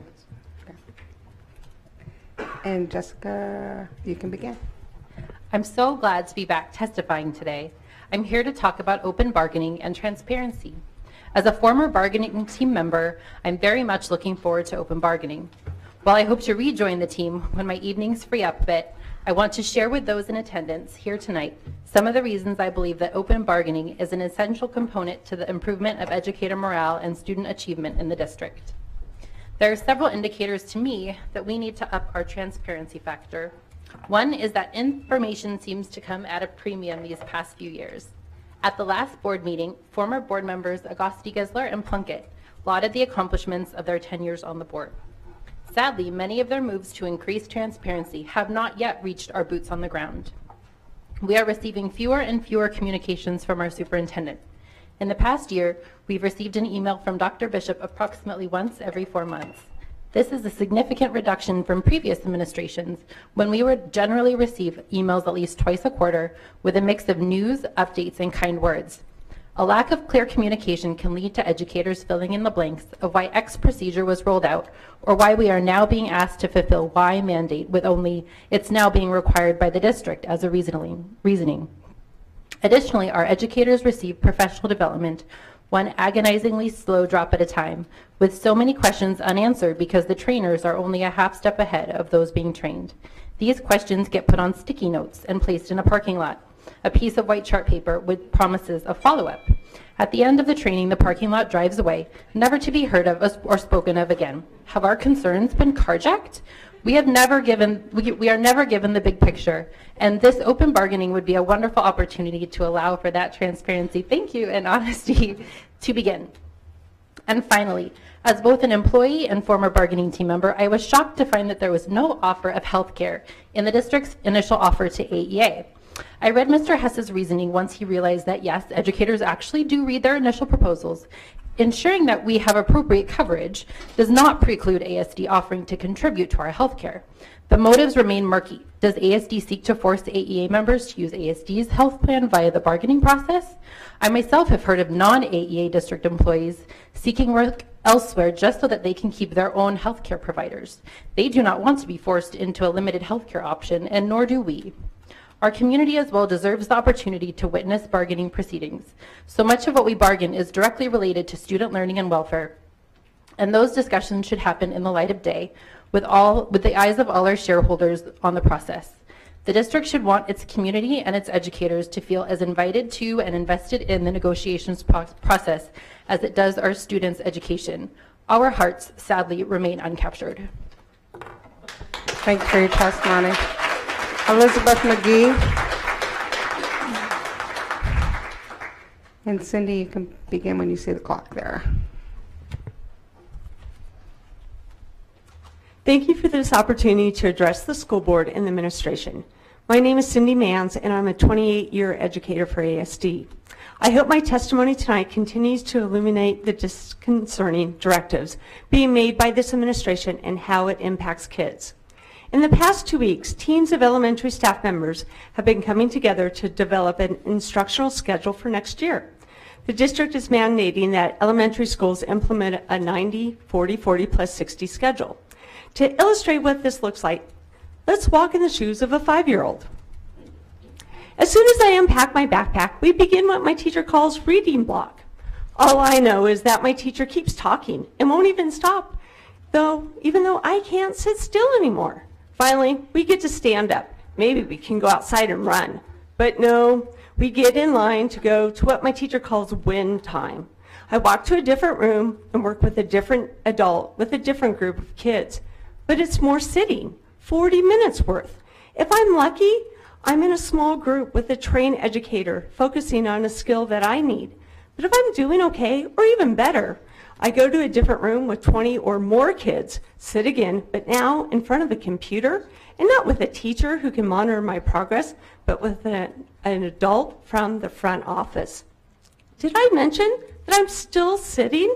Okay, now we finally get to move again. But where? Back to class we go to write about what we read this morning. Still sitting. What do we read about? I can't remember. Finally, lunch and recess. What my body and brain finally needs. 45 glorious minutes so I can run, play, make friends, eat. And then back to class we go, and more sitting for 60 minutes of math. But I have a question about what a worm eats that I saw on the playground during recess. I'm told that I have to focus and do my work. Still sitting. At last, we line up to go to specials.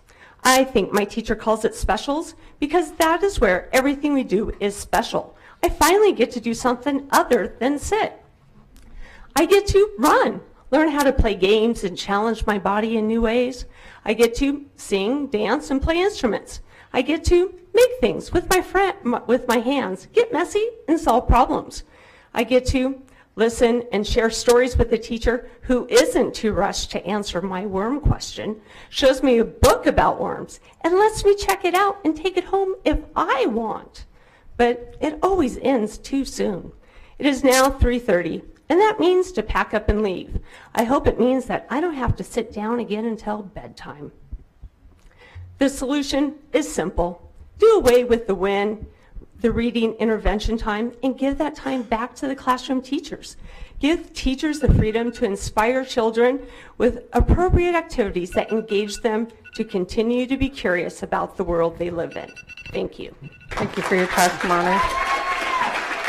Misty Nelson. And Elizabeth, let me see the clock there.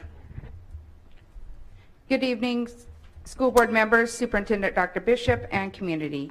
My name is Elizabeth Congdon McGee, and I'm a product of ASD and employed as a school counselor with our district for 18 years. At one of our school board meetings, it was stated that if you want to make change, that you need to be talking to your legislature.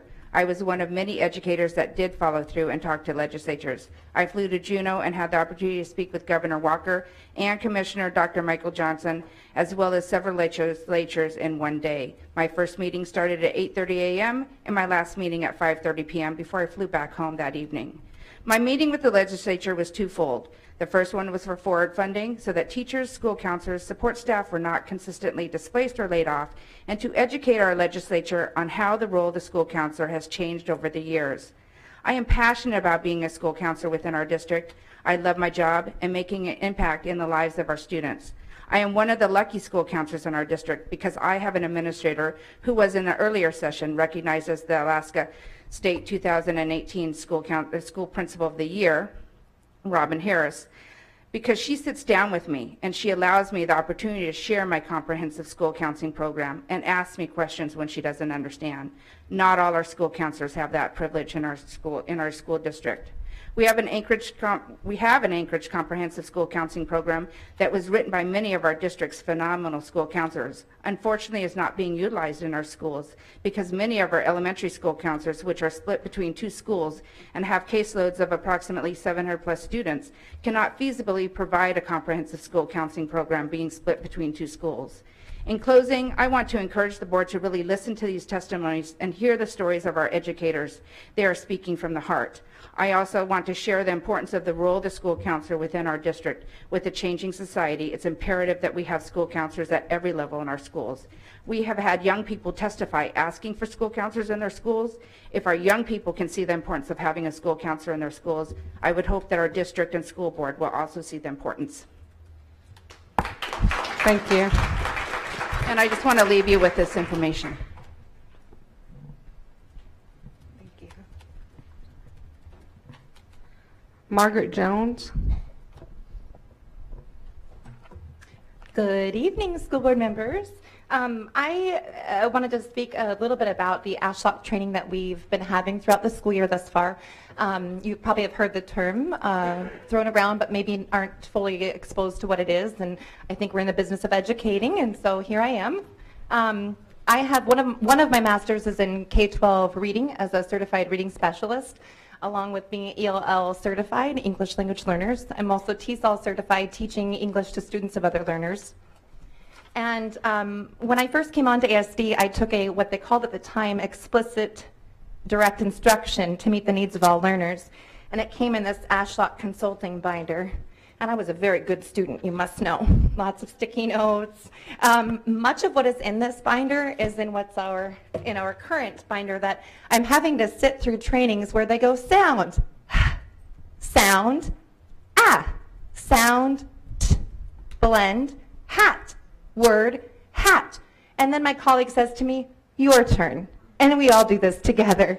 You can imagine with my, and we've already had over 7 hours of this training this semester. I sat through 22 hours if you look at my MLP where I did this already, and I did it quite well. What I ask of you is that we start getting professional development that we actually need, or if we've already had the professional development, honor that as professionals, respecting and valuing our time. We have been pulled from the classroom where subs come in, where we go and we do this. Sound, blend, sound, the entire 3-4 hours. I feel like we could do more with our time, and I also just feel like I know I value the training. It's so beneficial, especially at the primary levels. However, if I've already had this, it's a bit difficult for me to sit through and be engaged and appreciate and feel like my time is being valued, where I could see it being used elsewhere, like in the classroom. Thank you. Thank you for your testimony. Thomas Pease. And Margaret, you can begin.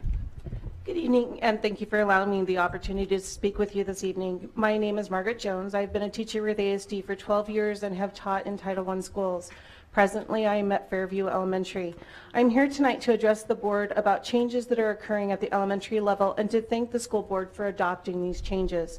Let me first start with the new 90-40-40 schedule. I hear grumblings about how many schools in ASD don't need this kind of approach. I disagree.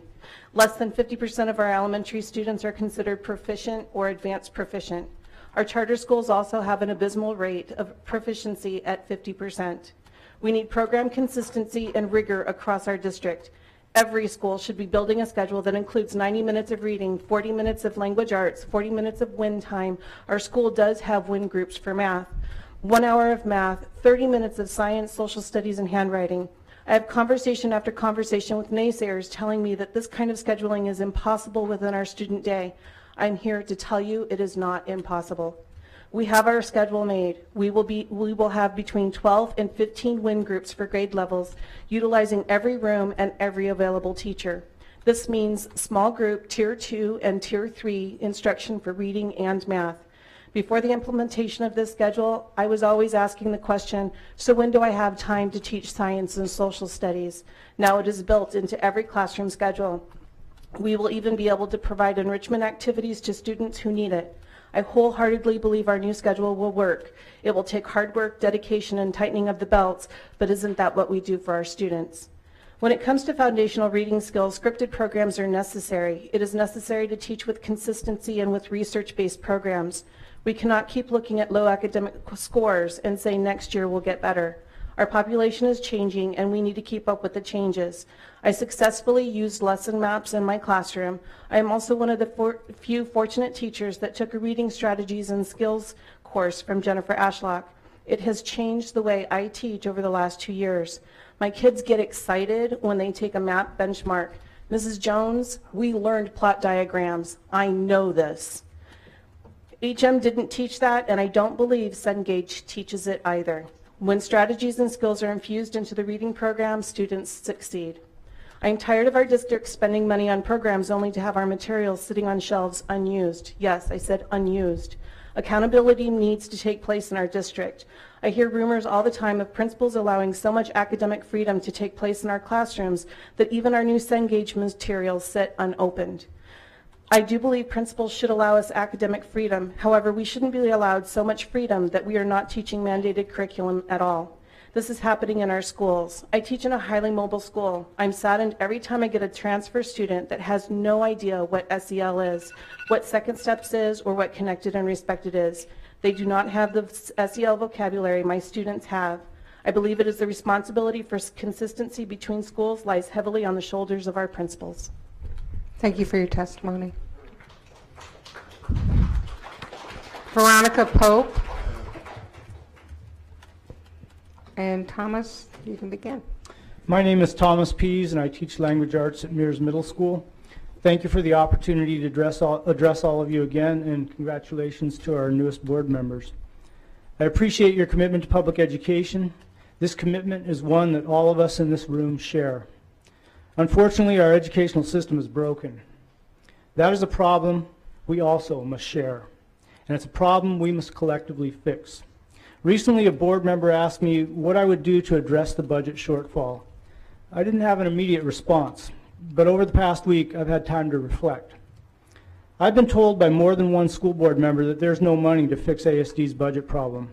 I've been told to go to Juneau to lobby the legislature.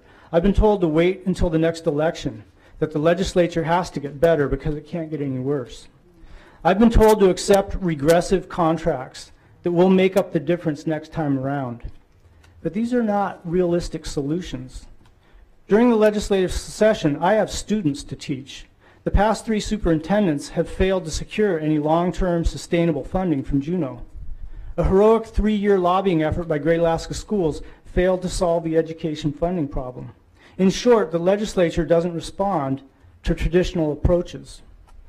And expecting elections to yield a solution is like expecting students to honor the quiet signal on the last day of school. The fact is, legislators unfriendly to education hold a supermajority in the state Senate. It would take 2, possibly 3 election cycles to turn the Senate, if then. Waiting for meaningful raises has never worked. It's been almost 24 years and I'm still waiting. Educators can't wait any longer. We're out of time. I've watched too many talented co-workers leave this district, including 7 from my building just this year. Statistically speaking, half the educators in this room will leave the profession within 5 years unless we take dramatic and immediate steps. The solution lies beyond the bargaining table. As many of you have said publicly, there is no money. We can't continue to expend valuable resources to negotiate contracts that fail to make up for lost wages and benefits we've suffered throughout much of our careers. We rejected a TA early this year for good reason, and we could have defeated the second TA, but we chose not to. My colleagues and I won't support another contract that does not contain meaningful gains. The answer to the school board member's question is clear. The solution lies in the grassroots effort that has arisen this year and is sweeping the country. It's played out in 6 states so far, with more to come. Alaska's turn is on the horizon. It doesn't matter if ASD returns to the bargaining table. This movement needs to happen to save our schools and our profession. This approach should not be viewed as radical, but rather realistic. It's not threatening, but forward-thinking. It's not an obstacle, but an opportunity. This is an opportunity for ASD to form an alliance with those who truly support public education. This is an invitation to join with us to force a solution to the budget crisis. You will not find a greater ally than those who work in Anchorage schools. And since I've now answered the question asked of me, I'd like to ask a question of the Anchorage School Board. What will you do? Thank you. Thanks for your testimony. Aubrey Campbell.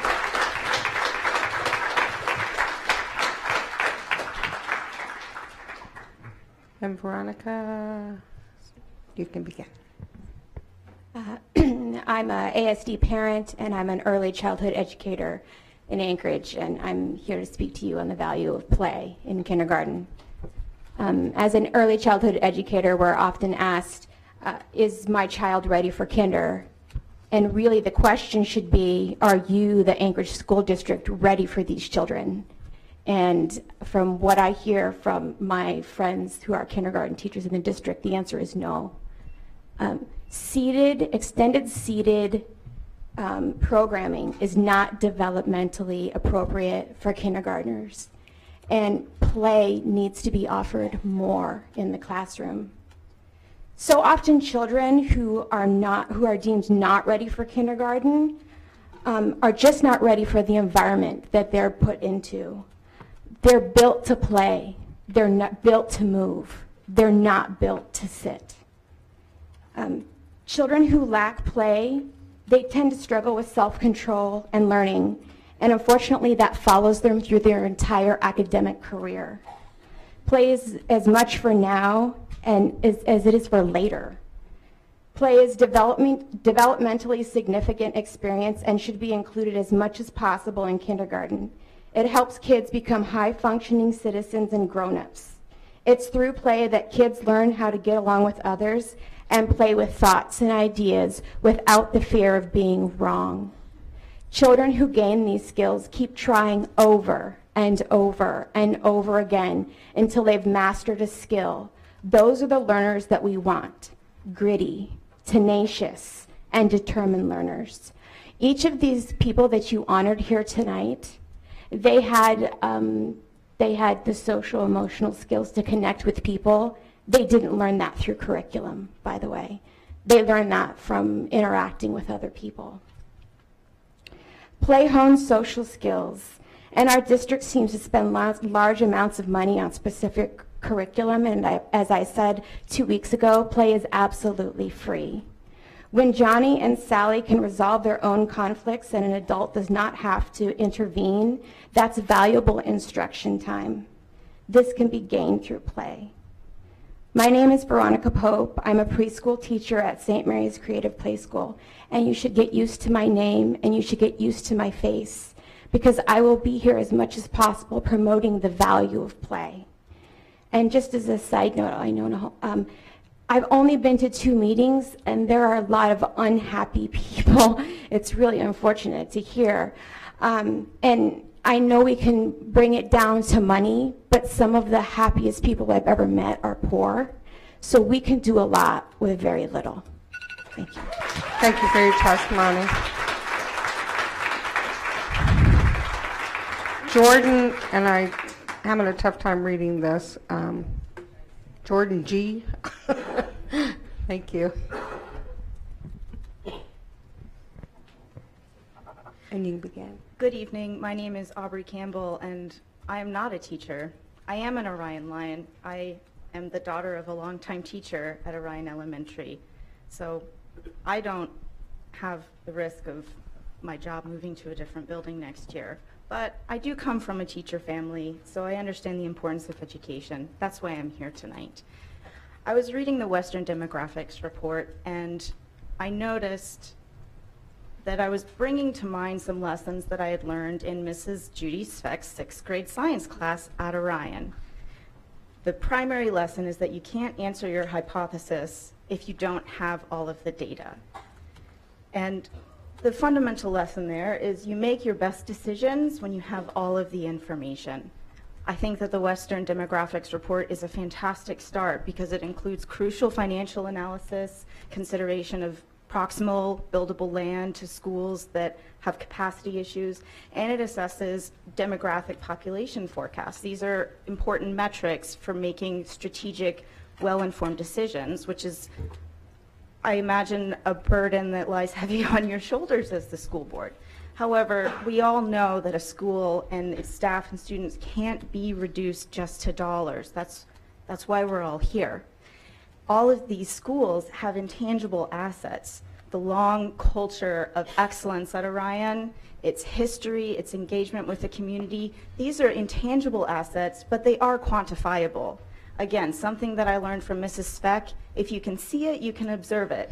And then something that I learned later on in grad school, if you can observe it, you can analyze it. And if you can analyze it, you can understand it. If you can understand it, you can make the best decisions possible. So to borrow a really common phrase or unofficial catchphrase from the scientific community, more research is needed.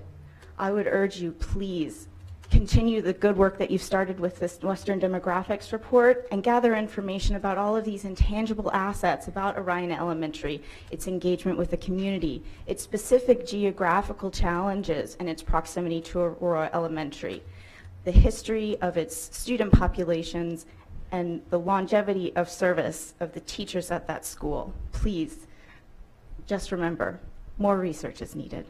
Thank you. Thank you for your testimony. Okay, I'm having a tough time reading this. It's Arton Edwards. Did I say? I'm sorry, what? Aiden. Sorry, Aiden. All right. And Jordan, you can begin now. Good evening, Madam President, Dr. Bishop, and members of the school board. My name is Jordan Geitz, and on behalf of Orion Elementary School and as a representative of the students, I would like to testify against the closure of our school. You may wonder why a student who is leaving 6th grade on Wednesday would care so much about the school's closure.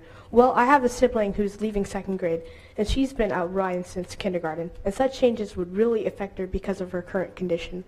Also, imagine all of the other kids suffering from things like autism and anxiety. It would be detrimental to their performance and maybe even their mental health. It's not just them either. Other students may not cope as they're from military families and they don't want to have to move without actually having to move.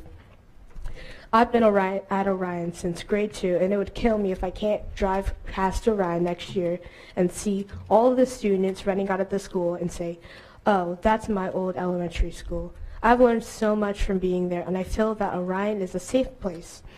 In a world where dollars and finances are a priority, it may be an obvious answer to the problem facing Western demographics to close the school. But I'm here to say that Orion is not just worth dollar bills.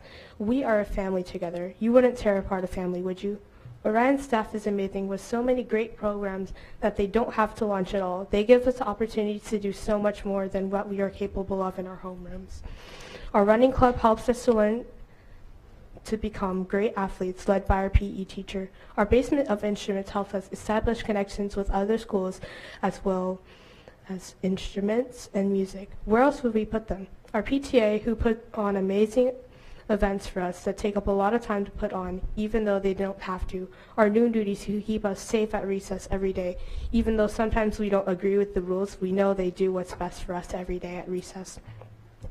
Orion has even taught me how to self-resolve conflicts and not run to the nearest adult like I used to do.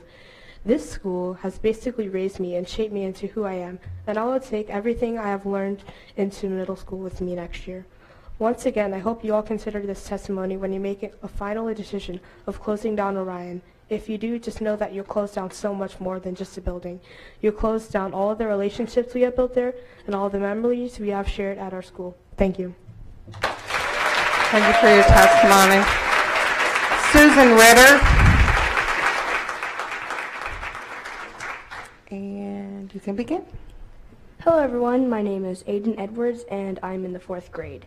I just moved here from Alaska, I just moved to Alaska last August, and this has been my first year at Orion Elementary. Due to my dad being in the military, my family has moved a lot.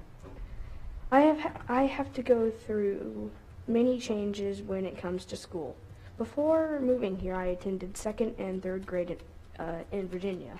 I mention this because it was my first time I have attended school 2 years in a row since pre-K. I have really enjoyed my year here at Orion, and I'm looking forward to continuing my time here in Alaska at this school. For the first time, I can ride my bike to school each day with my friends. I really like having a school close to home, and I really love all my teachers. They have helped me adjusting to the Common Core method since this was my first time being taught with this curriculum. Everyone has been really great with making sure I've had a great learning experience and a fun time at school. While I am used to moving and dealing with changes, I would also like to have some stability as well. I have had many new friends and want to continue attending Orion with them. I have been told that if Orion closes, we'll be split up and sent to Aurora Elementary or possibly another school. I am concerned about this not only because I will be separated from my friends, but the schools are much smaller than Orion. We have large classrooms, more bathrooms, and the space for more students. Larger class sizes can already be difficult for not only the teachers, but us, the students, as well. This could cause problems with us being in an uncomfortable learning environment. Also, if we are made to move, can you guarantee a crossing guard? That would be that would be available since we would have to cross a major street to get to school. I hope you will consider this when making your final decision. But most importantly, I hope you decide to keep Orion Elementary doors open. This is an This is an awesome school, and we deserve to continue having a great place to learn. Thank you for your time. Thank you very much.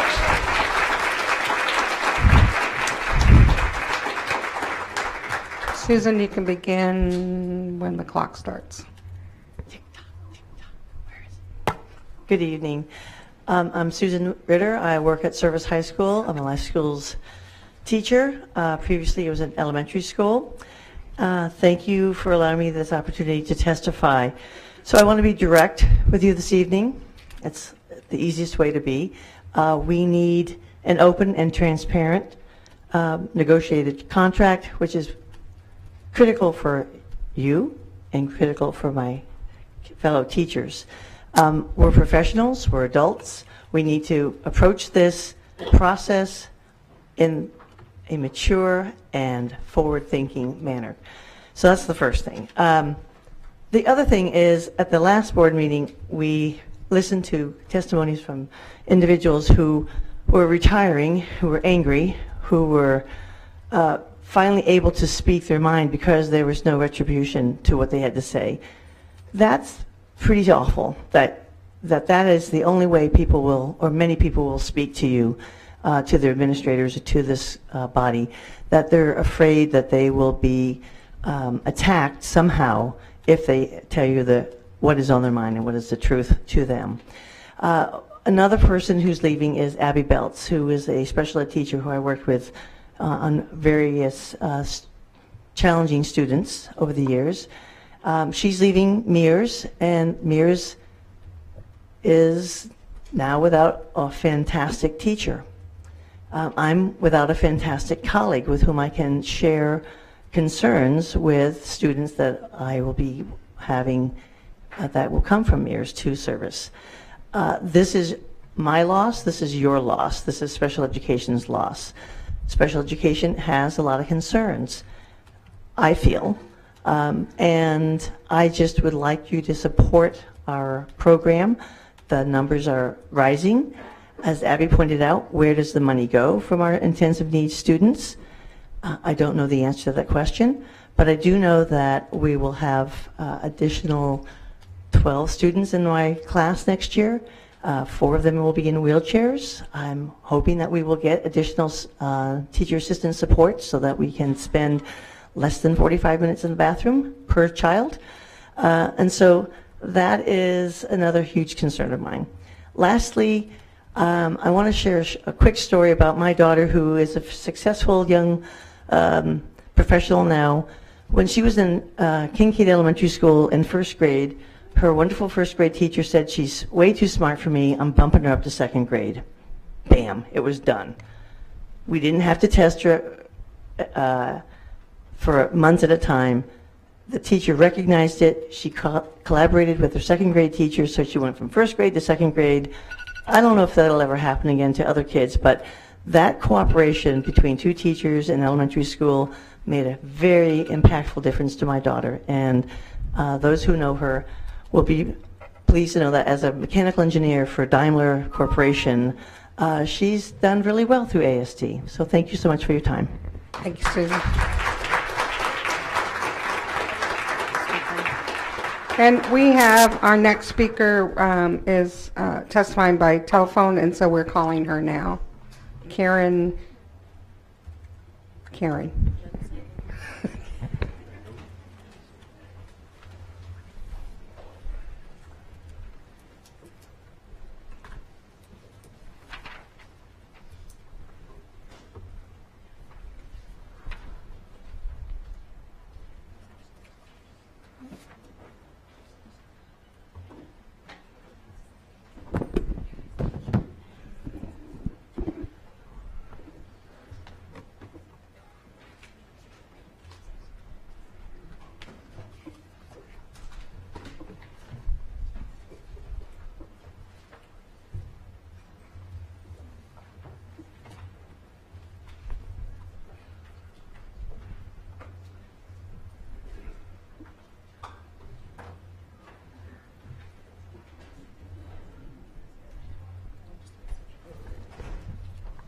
All right, we're going to leave her a message, but for the sake of the board, we're going to take a 5-minute recess and then we'll be right back. Okay?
I think she's at 5, so we should be getting back to her.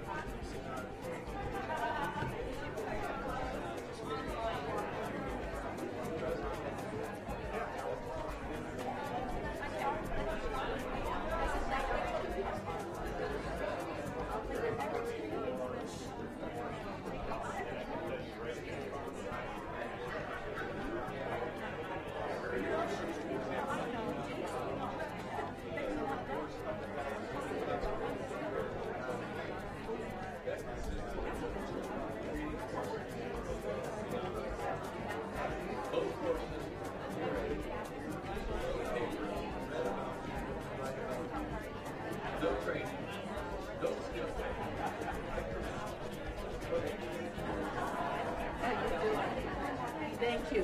I was about ready to float away.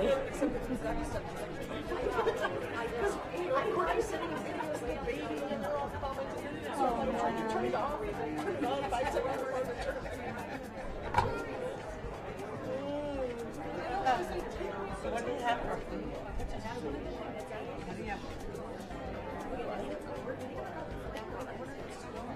No, I'm not like nuts exactly.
Todd.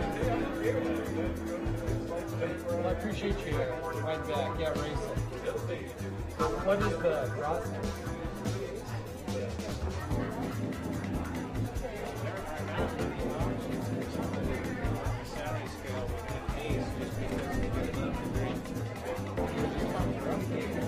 Back on time. Advertisement was 78. Yeah, there's one left. Compromise was 75. Yeah.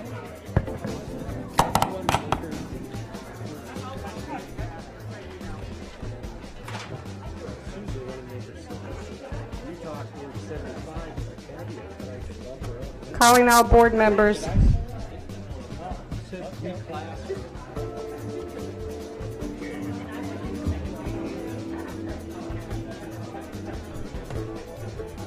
Andy, that's the wrong direction.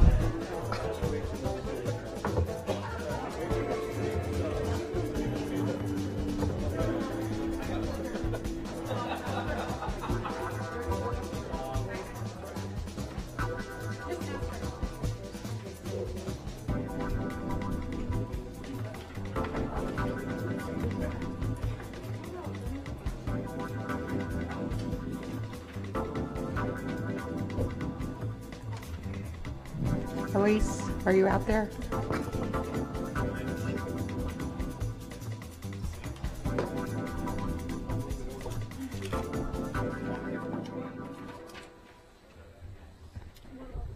Okay, we're going to go ahead and get started back up. Thank you for your patience. And at this time we have reports, and I'm going to ask Dr. Bishop to give us the superintendent report update. Thank you, Madam President. The superintendent update is of items requested by the board and items for which we need additional information to move forward. So the first one, also mentioned tonight, is the capital efficiency recommendations. And as a review, what came out of the Western demographics was for several schools to be thought about. Their recommendations aren't necessarily the board's or the administrative recommendations presently. Wanted to share that our operating environment presently is the flat to declining enrollment projections that are not equal across the entire district. That's what we found out, that we have schools of 120 some odd capacity and schools that fall under that. The J. Bear Almendorf schools in total, if we took all of them, have 54% capacity. So presently, of all the schools there, 54% of each building. And it's an aging infrastructure. So with the state debt reimbursement, that informs our bonds. And it's been on hiatus until, or a memorandum for not moving forward till 2020. We do anticipate a reinstallment in 2021 at a lower percentage. Presently, it's 100% at the local taxpayer funds. Prior to that moratorium, it was 70-30, 70% of all bond projects paid by the state, or 60-40. And it really depended on the deed requirements for which you built your school. The requirements call for unhoused students in a particular draw area. So it's not district-wide. District-wide, we are under our capacity, because we have some schools that are 54%, some at 125. In the draw area of that school, if there are unhoused students per square footage, that's how you could get the 70-30. If you just built schools to build them, it was 60-40. Hence, if you use more area in an open, ASD really has built wonderful schools to meet student needs, not really just for the money. Because the good open spaces, the great open spaces as you walk into schools such as Diamond and Eagle River, that is space that counts towards students. But it's not used for classrooms or gym. It's kind of an open area. So we really do build great schools here, just to let you know. It's fabulous to have the kind of schools with the input of the local community. With that, though, we expect a reinstallment, and presently it's heard that it's 50-50, but that is better than zero money from the state coming in. The state's responsibility, if you will, is to support education in schools, and if the state continues to put money to REAAs, which are unincorporated areas, and so it's becoming a incorporated area versus non-incorporated area difference. And we've also seen that with what member Donley's brought up about the site differential or the cost area differential, that it's starting to be imbalanced, and they haven't taken a look at this in a while. So the request was for, it's been 10 years. What does this look like? But on J-Bear itself, there's the percentage at adjacent schools is off due to it being Almendorf and Richardson at one time, and then becoming J-Bear. So a lot of our new transportation hasn't adjusted, if you will, and we've left it because we received funding per school site, so it was okay. When bonding comes into the picture and additional funds are required and asked of our community, then we have to start thinking, are we using, we've been asked by the stakeholders, are you using your schools efficiently? And the testimony is absolutely true tonight. The researcher did not go in and say what kind of program is here. He did look at programs, but he looked at where are your charter programs, where are your neighborhood schools, where are your immersion programs, where are your special schools. So he wanted to be sure that those were around the city. But as far as on the base, he did not ask about, you know, what kind of school is this? So that is absolutely true testimony. He just went in there to look at space. So the summary was that he had to reduce JBEAR capacity, I believe, from 4 schools to 3, because if you took all 4 schools, it's at 54%. And he said you could still have 3 schools and have about 10 to 15% at each school. He also suggested boundary changes from Taku to Campbell and Ravenwood to Homestead.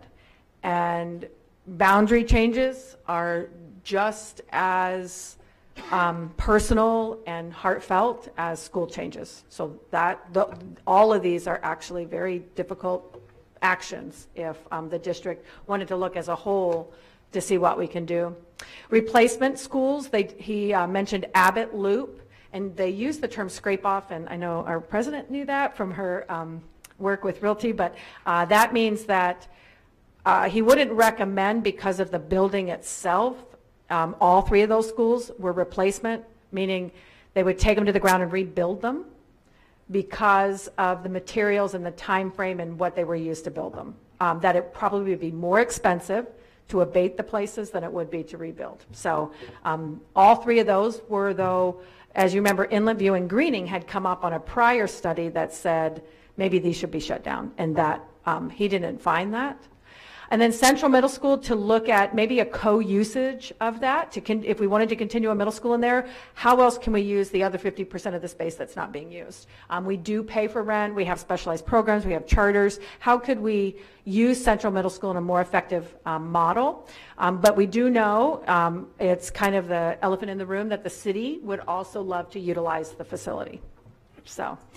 But that school also had an eventual replacement, like Greening, like Inlet View, and like Abbott Loop.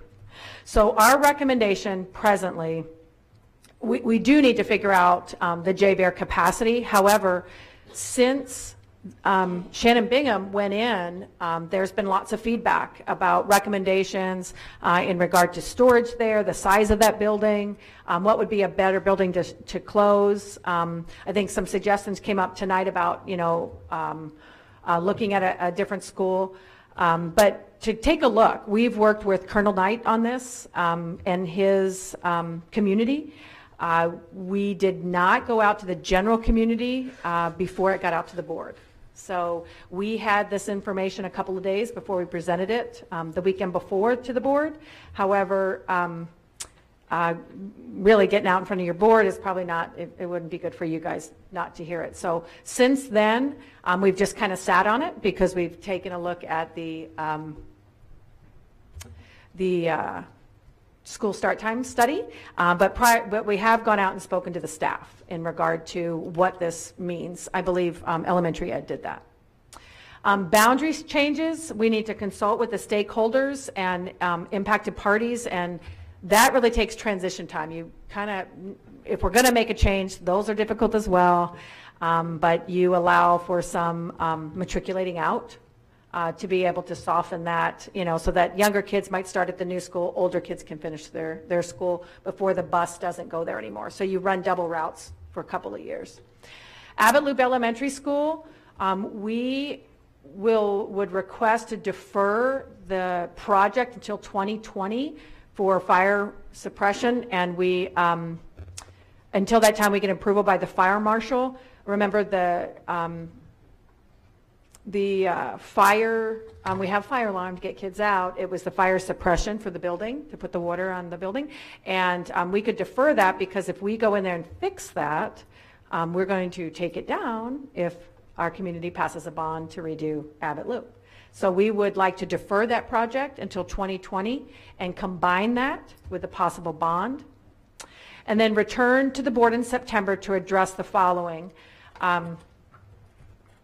Really talk about the schools that need replacements for bonding and see where the board is before we go to the Capital Improvement Planning Committee. Look at Central Middle School and work with that staff to think about co-usage plans. There's some ideas that they have. Implementation plans for J-Bear, boundary changes if approved by the board, so really work with that community as well.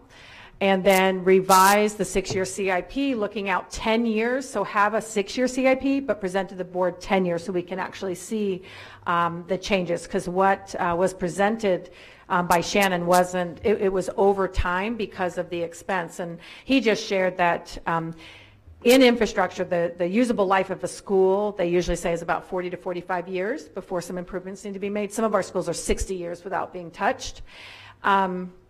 If we were to renew a school a year, we would have to pass a bond. It would take us 100 years to address our schools. So we know we're a pretty big system.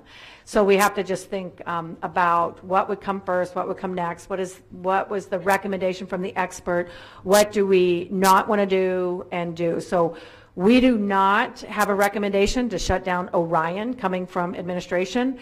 We want to get on base with Colonel Knight and the schools and the community to figure out how we best can figure out the 54% capacity on 4 schools. Again, then address the boundary changes, defer Abbott Loop. We have 5 years to do that.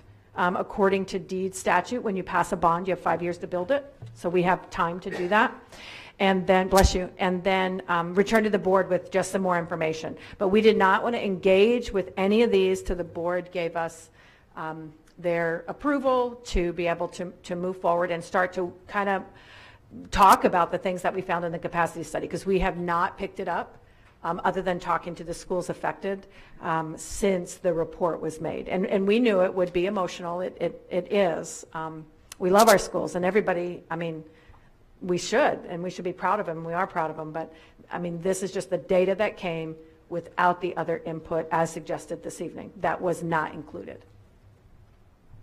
So with that is really what I would ask the board to say, yes, work this summer and bring something back to us in September, is because there's a lot more stakeholders than just the district. Are there any questions or comments? Do I say Madam President? Yeah, to Dr. Bishop. You said that we can delay the Abbott Loop fire suppression system. Is there a safety concern from the fire marshal in doing that?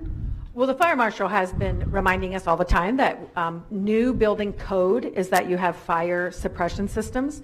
Former building code was not. So the idea that fire suppression is used to protect capital. Got it. Fire alarms, we should be out of that building well before that water even goes off. And there is a yeah. So we would, fire alarms we have, fire suppression we don't. It is costing us every year an additional insurance because of that on our insurance broker, because we don't have a fire suppression. And it is present code. They just want you to, he wants us to, he or she, I'm not sure if the fire marshal is female or male, but they want us to bring it up to code. And so we did, the board had a directive, yes, do this. Consequently, the same time we had this study, here they come together, and we'd hate to put the money into it if we did pass a bond later on. Deena? That was exactly my question. Oh, okay. Dave? Oh, I'm really concerned about the deferred maintenance backlog, all the roofs and everything else that we've been putting off for the last 5 to 10 years because of the lack of state funding and now the lack of reimbursement.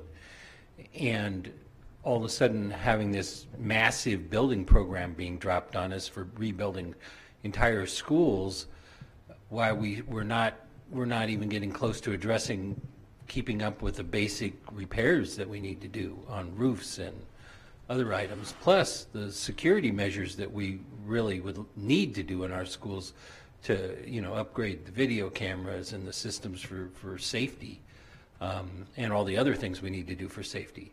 So I'm very skeptical of this massive building scenario where we're going to rebuild 3 or 4 or 5 schools from the ground up, and where that money is going to come from. It's a huge ask to the taxpayers, and I think the success of the last bond, one of the reasons it was so successful is because it targeted deferred maintenance. And it was only 2 years ago that a bond went down, and part of the reason was because it had one of these big remodel projects in it. Through the president to member Donley, I agree. Deferred maintenance is what we focused on because of the cost. All 3 of those buildings, Greening needs a new roof, and now because they have had a terrible roof, they need a new building. It literally is like, if you've been, they need a school. So because Inlet View and Abbott Loop and Greening are so old and haven't had those types of improvements, all 3 of those schools have rain inside during melting time and raining time. Greening literally has visqueen on the ceilings in some of their hallways. I was there myself, and it's actually not visqueen, it's like the blue tarp. So they have blue tarp inside the building because of failed roofs. Now, the experts are saying the failed roof is just part of your problem because of the prior damage, because these buildings are so old. They highly recommended not closing down those schools. So, I mean, we're kind of caught between a rock and a hard place, and these schools need new roofs as well. So we could just put a roof, but there's other infrastructure in those schools that are falling down as well. So I agree, it would be tough to pass any kind of school bond right now. That's why I think the issue was that in 2020, to try to work for one school, and then after that work for another school, because if a middle school, say, would be about $65 million, elementary school about 24 to 30. Greening would cost our taxpayers $30 million if it was 50-50. If it went back to 60-40 or 70-30, the local would only pay 30 cents on the dollar. So that's why we know we need it. We need it today. We needed it yesterday. We needed it before the roofs went bad. But the predicament we're in today is that these would be the first schools to come back when we can bond. That was his recommendation, I guess. And that makes sense when there's a state reimbursement that facilitates that. That makes sense to me, to give the voters an opportunity then. I'm still not convinced of the basis of the analysis that no schools need to be closed anywhere because of projected housing starts. I mean, all the schools we're losing families. We're losing population every year, and every year it seems like the experts underestimate how much we're losing. I noticed there was just an article in today's paper about people are just leaving Alaska. The unemployment rate is not going up because people are leaving, and we already have the highest unemployment rate in the nation. So to base the entire analysis that you shouldn't close any school anywhere in the district, even though they're underpopulated, significantly underpopulated, and because there's a projected anticipation of housing starts, I haven't completely bought onto that argument yet. Through the president to Mr. Donley, there actually was a recommendation to close Orion, and there was a recommendation to technically close Central or transition Central to a dual use. So you could have 2 new programs in Central and have those middle schools elsewhere, so there were actually 2 recommendations for schools. Right. It just, and to your point, it is correct that we are moving down in students. It happens though that our target area is about 85% capacity. So any place, it's happening in lots of different areas to where we're staying steady at that 84 to 89% capacity, and we wouldn't close those schools. So basically the base is where there's another school very close across the street, I mean, you could see the school. So they considered busing to new facilities. So say, for instance, Eagle River Homestead. If you closed Homestead, and I hope people are listening, that wasn't on the list, but I mean, you would have to bus those kids so far to other schools that only have 15% capacity, so you would literally break up a community and send them to all these different places. So it just didn't make sense. So the areas that we are significantly low, about 50% to 60% capacity, Central, and that was either to, if you want to keep Central as a specialized school of science, you should use that other side of the building for something, because we're paying rent, different programs pay rent.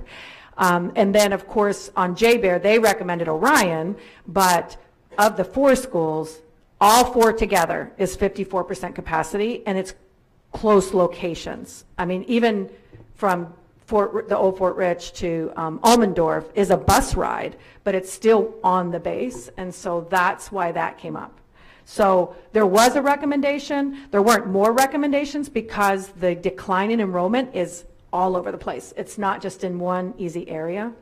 And so taking a neighborhood of so many blocks that went to a school and dividing them into 4 schools is, and those schools are really far away, is kind of difficult. So he just, put this algorithm on top of it, pretty much. But there were 2 schools that were suggested. Yeah, I'm sorry, I misspoke. I just seemed like we expected a lot more feedback, and but the core reasoning for no other suggestions really was the housing start basis, and I'm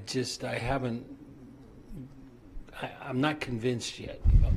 Through the president, I would say that neither was our assembly convinced, but the data came from them. Yeah, so like the city, not from the assembly, from the city. And so we just had to, and ICER. So we did not make up the data, we just used extant data that was already there. Through the president to superintendent, I share Member Donley's concern about the projections based on housing, not because I don't trust the numbers, but we're talking, let's say, 10 years from now, which is what his numbers were. 1, it is a projection, and 2, if we have a sudden influx in population, that might be a bond opportunity that would have a lot of support at that time when we have an aging, under capacity building that we wouldn't have to sustain the capital element of it for those 10 years. So you're almost deferring the maintenance, let's say, for that 10-year boom down the future. So I thought the numbers of the recommendations for schools that might be under capacity, they were lower than I expected, and I don't think I'm not as compelled by their reasoning for it. Additionally, I'd hope the district would consider the wait list we have for our charter schools. That tells me that parents are willing to do things that maybe we don't always, that's saying you'll drive your kid to school. And sometimes many of our parents drive significant distance, far. I don't even like my 15-minute drive, but I do it, right? To just be creative in what we're doing, that we don't just say there's only one way, but the innovative ideas he suggests, there's room for that. So I'll just add that those 3 schools, we definitely have to do something with them, because if you've ever been in Gruning, it's pretty sad. And it just doesn't function for the students or the staff at this time. So even if we weren't going to tear down or replace, I think we've got to look at our schools that we're going to have to do something with. We can't continue at the rate we're going. Okay. Yep. So there you have it. May we work this summer and bring something back in September?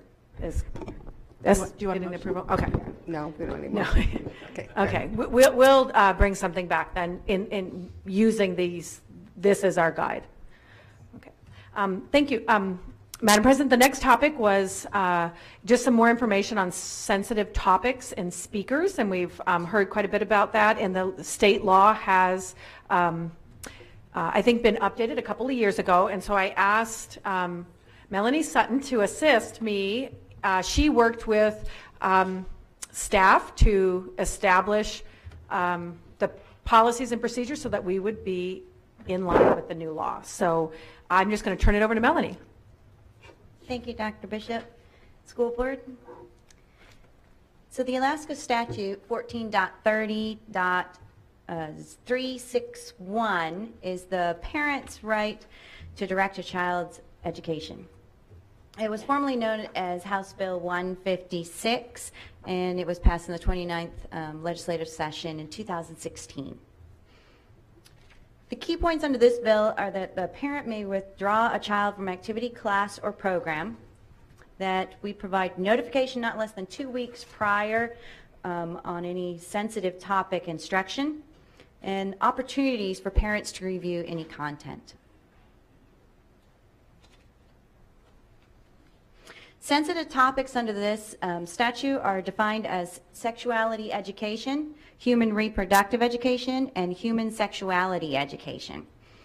This statute also defines who can teach these topics and requires the school board to approve materials and instructor/speaker credentials. What that actually means is that your school board, as we'll go into it, has made the decisions as to how to set the parameters on those approvals. This particular statute indicates that the approval of guest speakers and the sexuality and human reproductive education does not apply to sexual abuse, sexual assault awareness, dating violence, and dating abuse awareness. In other words, those materials or curricula are not subject to the same level of review under the HB 156. So who can teach these topics as defined by this statute? The people must be employed by a school district and can include teachers and principals who are certified, nurses that are certified, counselors, and guest speakers who are supervised by one of those people who are listed above and are on the approved sensitive topic guest speaker list.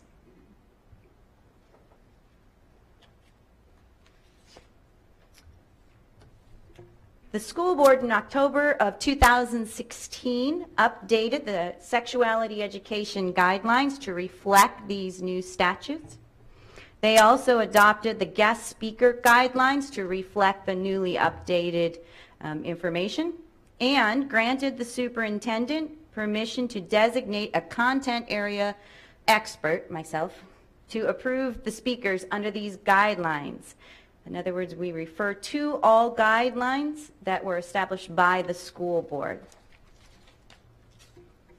The district approval process is aligned with our sexuality guidelines that were adopted by the school board, are age appropriate, contain language and themes consistent with the ASD curriculum, and meet all ASD standards for healthy living at the state level, and also sexuality education and SEL standards are included as well.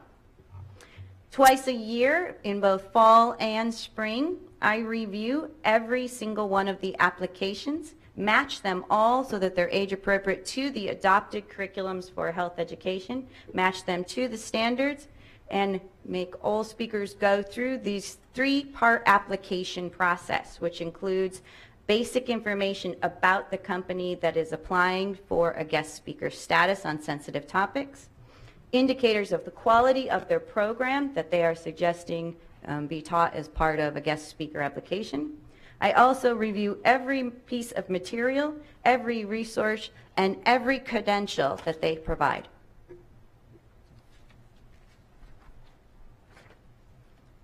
In guidance for our teachers, we have produced the guest speaker guidelines, which the school board approved in October of 2016. That list is also provided, which is matches all the approved curriculum and pieces and credentialed speakers that match the pieces that they have been approved to present. Principal permission is required. If a teacher asks for a guest speaker on this sensitive topic, they must first confer with their principal to get approval. All materials are digitally available for teachers to preview before they book a guest speaker. Parental notification with an option to opt out is also sent a minimum of 2 weeks before any of those sensitive topics are discussed with the guest speaker. Outside presenters are resource people who are invited into classrooms at the discretion of a teacher and his or her principal. They are considered supplemental to the curriculum and are not required, but are invited in.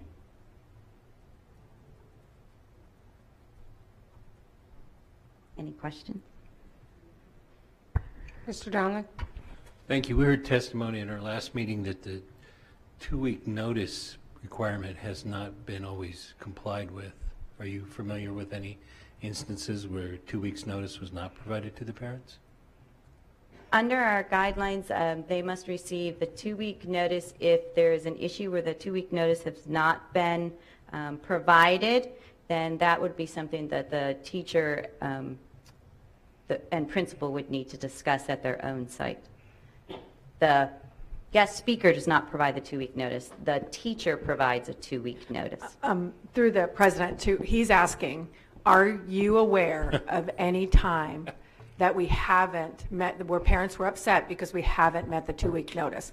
And are you saying that schools would know and not you, or would it have funneled up to you? We had testimony last time that said that. Yeah. Yes.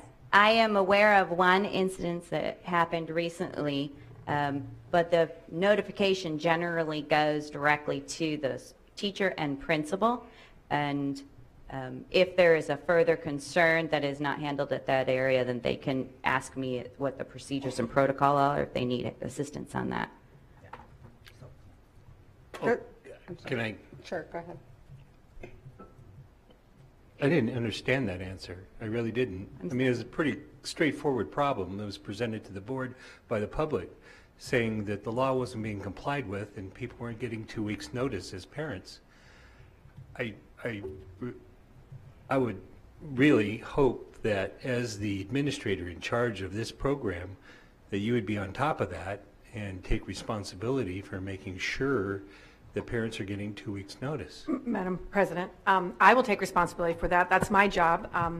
Melanie is not an administrator. She's a teacher, a coordinator. And my understanding, she's probably pretty nervous, that she did receive one that she knew about, that the others would have been gone to the school. And so I will research that and do a board connect report. It actually, as a superintendent, is my responsibility. Melanie is just supporting this program as part of her job. I see. Okay. I thought she was the administrator in charge of the program. Okay. Thank you. Are parents allowed to sit in on any of these classes? Parents are allowed to have any information that they need to in order to make a good decision about their children's education. If they would like to sit down in any class, they are can ask that of their teacher and their principal. So, yes. Oh, the answer is yes. Okay. All right. Thank you. And are any of the guest speakers compensated, paid anyway? They are not paid by ASD. Okay. Thank you. So the notifications are usually given to the students, right? It is my understanding that each teacher and principal take care of their own notification, and primarily, yes, they are given to the student to take home. That's the reason I've never received one. Just say, because he never brings anything home. Same problem. Thank you. Thank you so much for being here. You weren't here last week, but last time, there's some sort of flyer that maybe didn't emphasize the importance of parents being involved in children's sexual development. And do the nurses have the discretion over posting things in their office, or is that included in this sensitive topic information under what you review?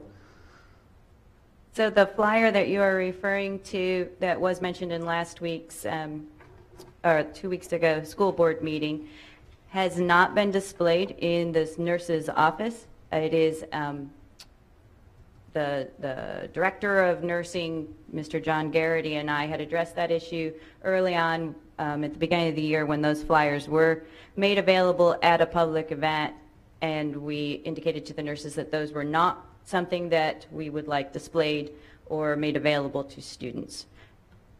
The nurses, if they are, and they do fall under those approved to do guest speakers, would have to adhere to the same guest speaker guidelines that were established by the school board for all. But printed materials aren't guest speakers. Printed materials are covered under the same thing and are reviewed, and that particular thing is not on the approved guest speaker material list. Thank you. And thank you, Melanie. And Melanie is our curriculum coordinator for PE and Health. Thank you. Thank you. Thank you, Melanie. Thank you. Okay, what do you got next for us? Okay, I'm finishing up. I have a request for a calendar change. This came to us from our military community. As our calendars are made, I believe this one was 3 years in advance, I'd like you to take a look at the blue arrows, and we can make this change. The 9th is presently an in-service day, and it was scheduled as an in-service day in celebration or to coincide with our community having their children home for Veterans Day. However, it is always a pinch that staff doesn't have that.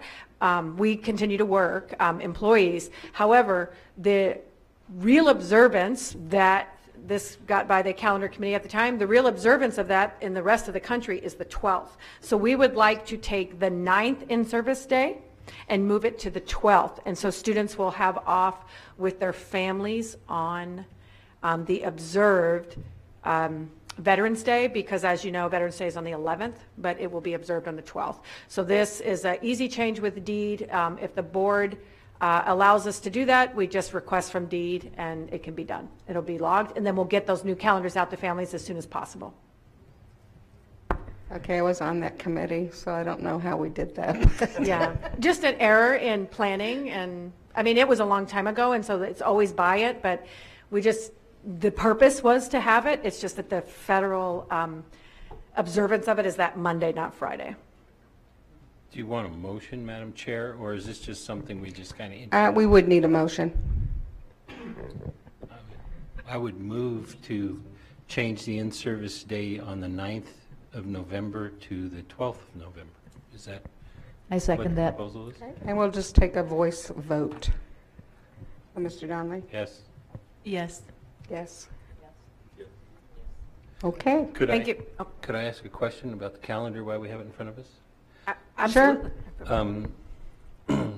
I've had multiple contacts from instructors and from other folks about the start day for the school year being on Monday versus Wednesday. And I was wondering what the thinking was there. Apparently in the past, the start of the school year was on a Wednesday, which the argument that I've heard is that starting on a Monday, the kids are really not ready. You know, Sunday night's difficult; they're not ready to go. But if you go on a Wednesday, it's more conducive to the kiddos, and the first couple days are organizing and everything else, and then you come back after the first weekend and you're ready to really hit it for an instruction. Now, this is I'm not asserting that as a fact. I'm just saying the arguments that I've been presented with. And I was wondering what the thinking was on starting on Monday versus Wednesday. Through the president to Member Donley. I'll share that. Actually, as a teacher, after a long summer, it is easier to have a couple days with the kids and a little break. They need a break too because of the new routines. However, these are all, we've also had complaints in regard to December's not on here, but working all the way up to Christmas and then not. Those are truly created to actually come back to the school as late as we can, because we used to start even earlier in August, and have basically from our high schools, this is especially true, equal amount, and if you're in elementary, it doesn't necessarily matter that much, but when you start to teach semester courses, and I'm a teacher at high school, and I actually give credit for semester courses, a school year is 180 days. And basically you have 90 here and 90 here, and then you kind of want to get quarters because like first quarter, second quarter, at about half of those 90 days, so about 45. Some of them might be 42, some might be 45. In those days are set holidays, Thanksgiving, Christmas, spring break, when Christmas falls in the day of the week. So all of those factors you just kind of collectively look at. And my understanding is on my former calendar experiences, when you do like to have a Thursday, Friday start, but you would either pull it earlier and pull it closer and stop in the middle of the week. It's really about the in-service days, parent days. So all of those items come into play, and you just kind of start sorting them out. But the biggest goal that you want is for your high school teachers not to have, because they might have just semester courses with a set of kids and a whole separate set of kids, and they'd have 85 days or 81 days to teach these kids the same curriculum. They have 90 days or 93 days to teach this. So you technically have to keep it similar, and you want to get out before Memorial Day. So there's, it's not one thing, it's many things, but the primary goal is to really to support secondary teachers in that semester teaching, because when you're teaching a whole school year through, you can adjust it the whole time, and that's what elementary teachers do. But when you get to secondary, I might just have a semester course that is given a half a credit, and then have different kids the next time, and you have the same charge to teach them those outcomes. So when we make them too imbalanced, they're always imbalanced, but when we make them too imbalanced, it's very difficult for our staff to be able to have the time that they need with kids. So that, along with everything else, but if the priority was to never start on a Monday, that could be the priority for which everything else falls. Right now, the priority is taking a look at how do we get the instruction in that we're charged to do with not, it would really create just this crazy scheduling and redoing of lessons and things like that to compact them for them first semester courses. So we are putting together, great question, if community members are interested, new calendar committees. Some of the suggestions in the calendar committee is, do we want to go later? Do we want to have late start times everywhere? Maybe we could do that, late start, early release, to provide teachers the collaborative time that we've talked about that is taken away by our reductions with middle school. Maybe we can create a calendar that allows that. The board has brought up maybe having off the Wednesday before Thanksgiving, and just different things where we find. So basically the group would get together, have the parameters of law. The law does outline how many days and things like that by the state of Alaska, how many parent conference days, how many in-service days, and just start piecing it together. But it's a collaborative process of community educators, parents, teachers, everybody. So HR runs that, and they're looking to create a team now to get that done. So if you have parents, we'd love to hear from them. That's a long answer, sorry, but it's really a big deal kind of thing. And then we try to do it 3 years in advance so our families know. Thank you. Okay, if there's no other questions, let's move on to principal hires. I promise this is my very last thing, Madam President, and I would like to, and I know these folks have been here quite a long time, there is recommendations to have some secondary principal hires, and I always like the board, that'll come before you in June. The recommendations from administration, but we did a couple of secondary schools, and I would like to announce that our new recommendation from me for the new principal of Hanshu Middle School, formerly an assistant principal of West High, is Nikki Hodge. Please come forward, Nikki Hodge, so you can see her face, and we would like Nikki to be Hanshu's new principal. Yeah. So if you want to say a few words, Nikki, maybe if you'd like, or... Absolutely. I thank you all very much. I am a proud product of Anchorage School District from kindergarten to 12th grade. I'm very happy about the opportunity to serve and lead in the school district that helped to raise me and rear me. I thank you. I thank Dr. Bishop, Dr. Stock, and Dr. Kirsten Johnson for believing in me. I also want to thank my parents and my family. I have a family of educators right here in the audience. My husband, stand up, please. There you go. My father, Roosevelt Banks. My mother, Joyce Banks. My sister, Monica Banks. My godmother, Jean Pollard. And my mentor, Miss Cecily Williams. And I'd be remiss not to mention my former principal, Mr. Mike Graham. So thank you very much. Yay! Thank you for waiting through this. We're so happy. Thank you. Thank you.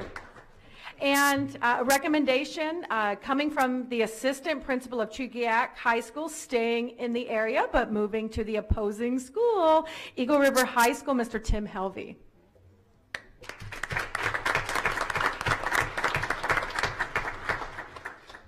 Thank you. Thank you for this opportunity. I must say it's going to be nice. Currently, I'm driving 5 miles to school, and now it's going to be 3 miles. So, and I think if I get a good run at the hill, I can actually make it home on empty if I have to. Again, I really appreciate the opportunity for this. I'm looking forward to working with the staff at Eagle River, finding out what makes Eagle River tick, and then really charging that staff with how can we move the school forward. I bring 17 years of experience. I started out in the bush. I was out in Bristol Bay for 4 years, moved into Nilchik for 2. Finally found a home in the Anchorage School District, taught at West for 5 years, worked at Diamond as an assistant principal for 3, 2 at South, finally now at Chugiak, and now heading up to Eagle River. I have 2 boys that are in that community, one that's going to Chugiak Elementary in the immersion program. So we're going to have a big conversation when they start heading to high school, which school they're going to attend. I think I know which one they're going to go to. So I'm really excited about this opportunity, and I really thank everybody that was involved in the process, and just thank you again. Thank you. I think it depends on what color blue they want to wear, right? That is true. And there are 2 elementary recommendations. Recommended to go to Turnagain Elementary School, Miss Helena Batman, and she comes to us from an assistant principal of Fairview. So here we go. And what a great name for an elementary principal, Mrs. Batman.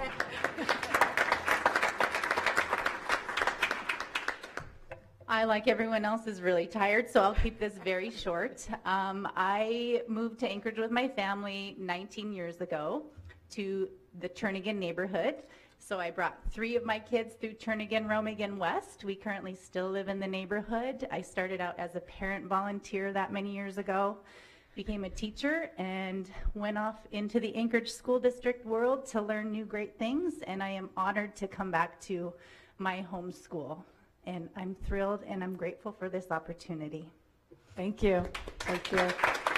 And finally, I'm not sure if I see her here. She's wearing, oh, she is. She's wearing pink. Come on forward. She started with us at the Focus on Staff and Students. This is Miss Wendy Zarea, and she's the acting principal at Bear Valley and the new principal selected by the Kincaid Elementary staff, Miss Wendy Zarea. And Wendy, I only speak from experience because I've had, with my grants going to Bear Valley, they are getting a very good person. Thank you. I'm so excited about going to Kincaid. I have 17 years of experience in the classroom here in Anchorage, from Baxter with Mr. Hess over there to Lakewood with Mr. Nielsen.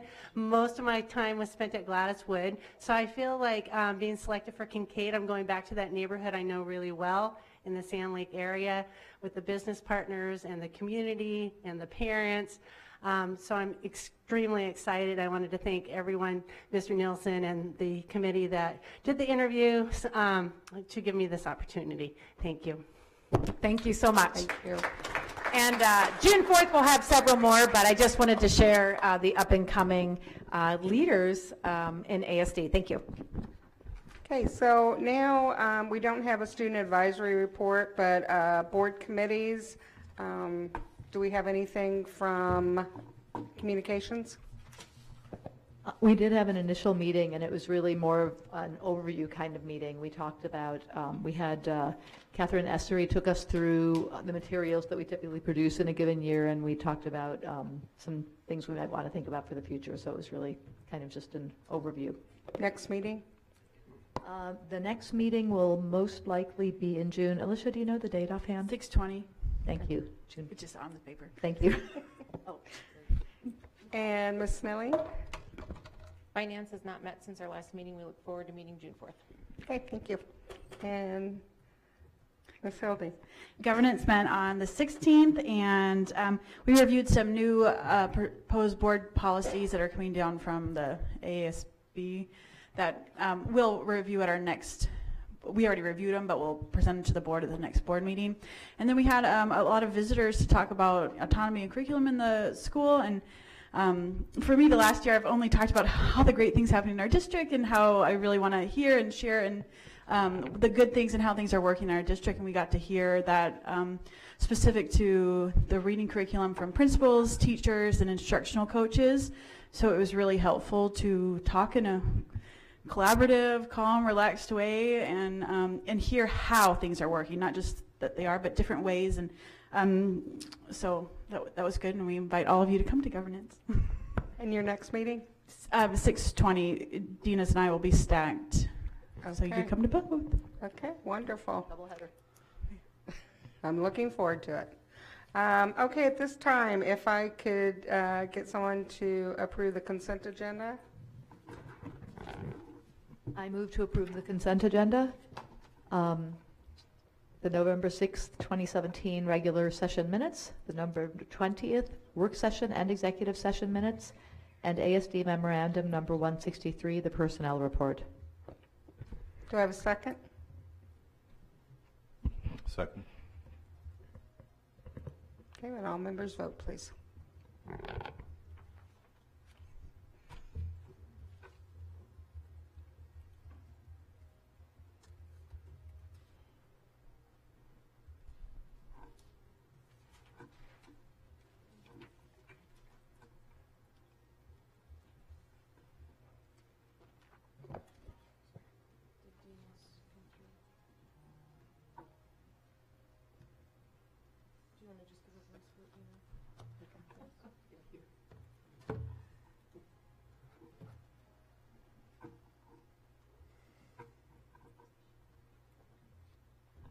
Okay, and that passes with 6 yeas and 1 not present. You want to continue, Deena, with, that's okay. No, you're fine. I move to approve ASD memorandum number 141 and authorize the superintendent to dispose of the listed surplus property by sealed bid sale, public auction, or other means as practical in accordance with Board Property 3270, sale and disposal of books, equipment, and supplies, personal property. Do I have a second? Second. Thank you. Please vote. Is there any public testimony on that item? Okay. Any board discussion? All right, now we'll vote.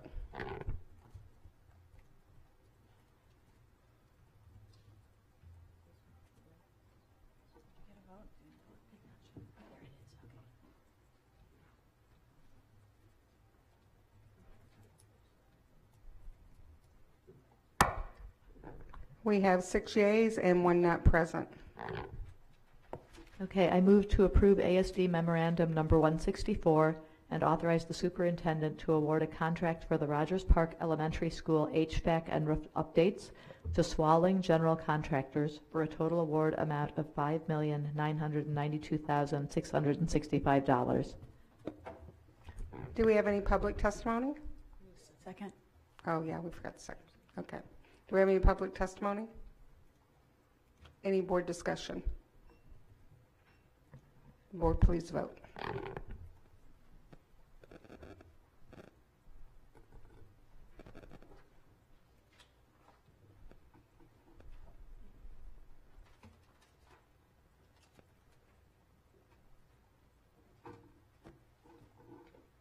Okay, that passes with 6 yeas and 1 not present. I move to approve ASD memorandum number 157 and authorize the superintendent to award a contract for the Northwood ABC Elementary School roof replacement project to Earhart Roofing Company Incorporated for a total award amount of $1,103,801. Do I have a second? Second. Thank you. Any public testimony? Okay, any board discussion? Please vote.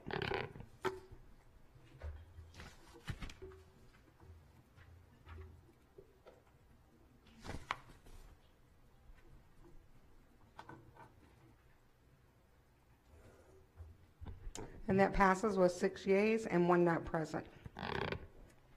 move to approve ASD Memorandum Number 168 and authorize the superintendent to award a contract for the student nutrition, roof, and refrigeration replacement project to Consolidated Enterprises Incorporated for a total award amount of $2,481,417.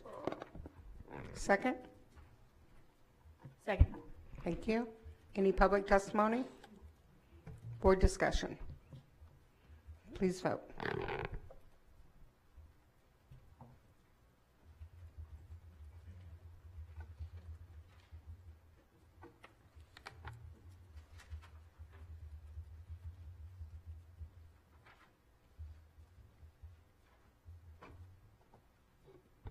That passes with 6 yeas and 1 not present. I move to approve ASD Memorandum Number 169 and authorize the superintendent to award a contract for the King Tech High School, formerly known as King Career Center, to Best Value Roof Replacement to Consolidated Enterprises Incorporated for a total award amount of $2,999,632. Do I have a second? Second. Any public testimony? Board discussion? Please vote.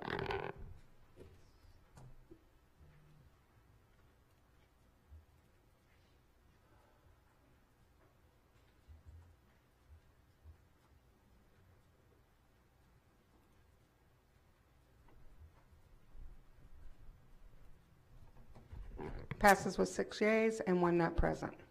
At this time, are there any, would any board member like to pull any of the non-action items for discussion?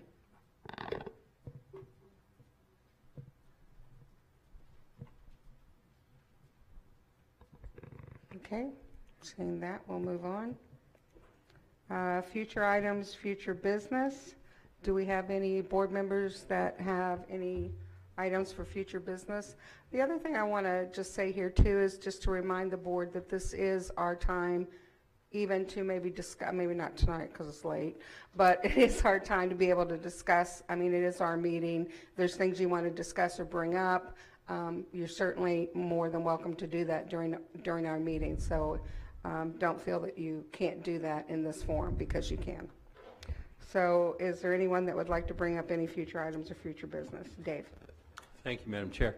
I attended the Municipality of Anchorage's Public Safety Committee meeting. I guess it was last week. It seems like longer ago. And at the invitation of Chairman Trainee, former Chairman Trainee, at the time he was chairman, and Joe Smith, our safety officer, went with me. The discussion continued a discussion that we've had over the years about the number and the distribution of the police officers in our schools, the SROs, for the general public out there, the SROs, and safety resource officers. The chief of police was there, and once again the chief was rather vague about the situation regarding response to our middle schools. And we had there seemed to be a lot of support. My general perception in the room was there was a lot of support from assembly members who were on that committee to explore the possibility of expanding the number of SROs to cover our middle schools. The chief stated that currently we have 20 to 22 SROs, but only Clark is our only middle school that actually has one assigned to the schools. And once again, the chief made the argument, well, we can respond to the other schools, but I made the argument that, well, speaking for myself, as a parent and as an individual, I was very clear I wasn't speaking for the board. I don't think that's good enough. I think that middle schools have become targets all over this nation, and 5 minutes can save a lot of lives. And having an SRO in our middle schools, it's time to do it, I think. And assembly members specifically asked him, how many more SROs would you need to have one in each middle school? And the chief said 10. They talked about it. So if we talk about a future action item, I'm considering drafting a resolution from the board, and if there could be a second for it, you know, I would put it before us to as an action item to send a resolution to the Assembly requesting that 10 additional SROs, specifically to have at least one in each middle school. So, you know, the police force has been expanded greatly over the last few years, and given what's going on in the United States right now, as a parent, I just think it's something that's not that big a ask of our community, at least for our middle schools, to have this now. So it's my report from the public safety meeting. Do we have a second for that? I'll second it. The other, on that same line, I just want to talk about something, and I have not heard a clear response on our fire alarms, on how we respond to fire alarms. I've heard several things, but I haven't heard anything definite on how we're responding. Are we doing delayed? Do we have another kind of message that says, okay, it's okay to leave the building? So I would like to have something presented to us next time on what we're doing with fire alarms, and I think that should be in a meeting because I want the public to know that also. And then the other thing is APD response. I really don't know how APD responses if there's an active shooter. And I think as a board member and as the public, they have a right to know how is our APD responding. So I would request that maybe we have an APD officer here to talk about that. Is there a second? I'll second that. Okay. Second that, but on the specific issue of the fire alarms, it's fascinating. Some states actually have legislation pending on that very subject because there are some requirements in states that buildings be evacuated a certain way if there's a fire alarm triggered. And it may not be the safest thing for our students if some of these perpetrators are triggering the fire alarms to get our kiddos out of the classes where they'll be more vulnerable. So that's, I think you're raising a very important question here. I've been researching it, and I think it's something we need to discuss. A good idea to discuss. Madam President, we did get general information that we had shared when we had our safety committee, and they do opposite of what we do. We run from the noise and they go to the gunshots or noise.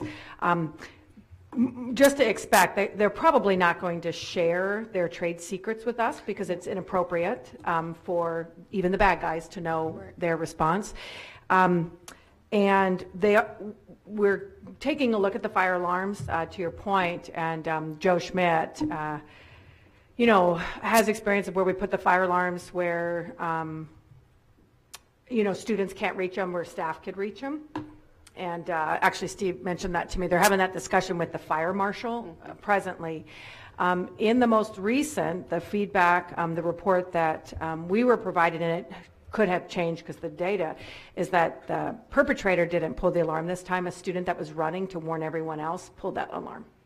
So when we think of a way to solve, fire alarms are for fire, actually the bad people pull the alarm to get kids as targets and staff as targets or whatever. Now we have somebody else who pulled the alarm to notify everyone. So we're going to get to the bottom of it. We're involving the fire marshal to talk about the state and things, but our safety and security folks can bring that information back. Well, even if APD, I did talk to Joe Schmidt about this, and basically if there's a report of an active shooter, every officer responds to that school, even if they're an off-duty officer. And we're not asking for their secret plan or whatever, but just an overall generalities of how they're responding to make our public schools and parents know that there is a plan. Okay, anything else from any other board member? On a lighter but developmentally critical note, we've heard testimony the last 2 weeks on play in the classroom, kindergarten, first grade, second grade, and how that fits in. I'd hope as a board we can review whether, you know, what do we expect for kindergarten. We heard testimony about other places, and sometimes we've talked about the communication component of it. What is working in our district? Certainly there are early elementary teachers doing an excellent job in working within the requirements. Maybe it's an identification and sharing how they are doing that so well, or further review, but it's a topic I'd like us to maybe at our board retreat or later on. Anyone else? Okay, at this time, do we have any public testimony? Okay. And I'm not going to read that whole statement again. You know the agenda. If you'll give us your name, please. Good evening. My name is Kristen Newcomer. I'm a 3rd and 4th grade teacher currently at Government Hill Elementary. And I've been an elementary classroom teacher with the Anchorage School District for 12 years. It was good to be here tonight and be in touch with what's going on in our school district. 28 faces walk through my door each morning, 28 young hearts, young lives, many already struck by hardship, poverty, divorce, homelessness, abuse of many kinds, unimaginable things. Yet there is joy. One boy announced last week he could do backflips and land on his feet. 28 mouths that love telling stories, 28 minds that are everywhere but learning, 56 feet that don't know how to slow down. Welcome to my classroom. My classroom is a place of love where we learn to slow down, where we learn to focus, where we slowly learn how to be learners. How about your door? What walks through your door every day? Because of our different roles in the district, it's probably not the faces of children.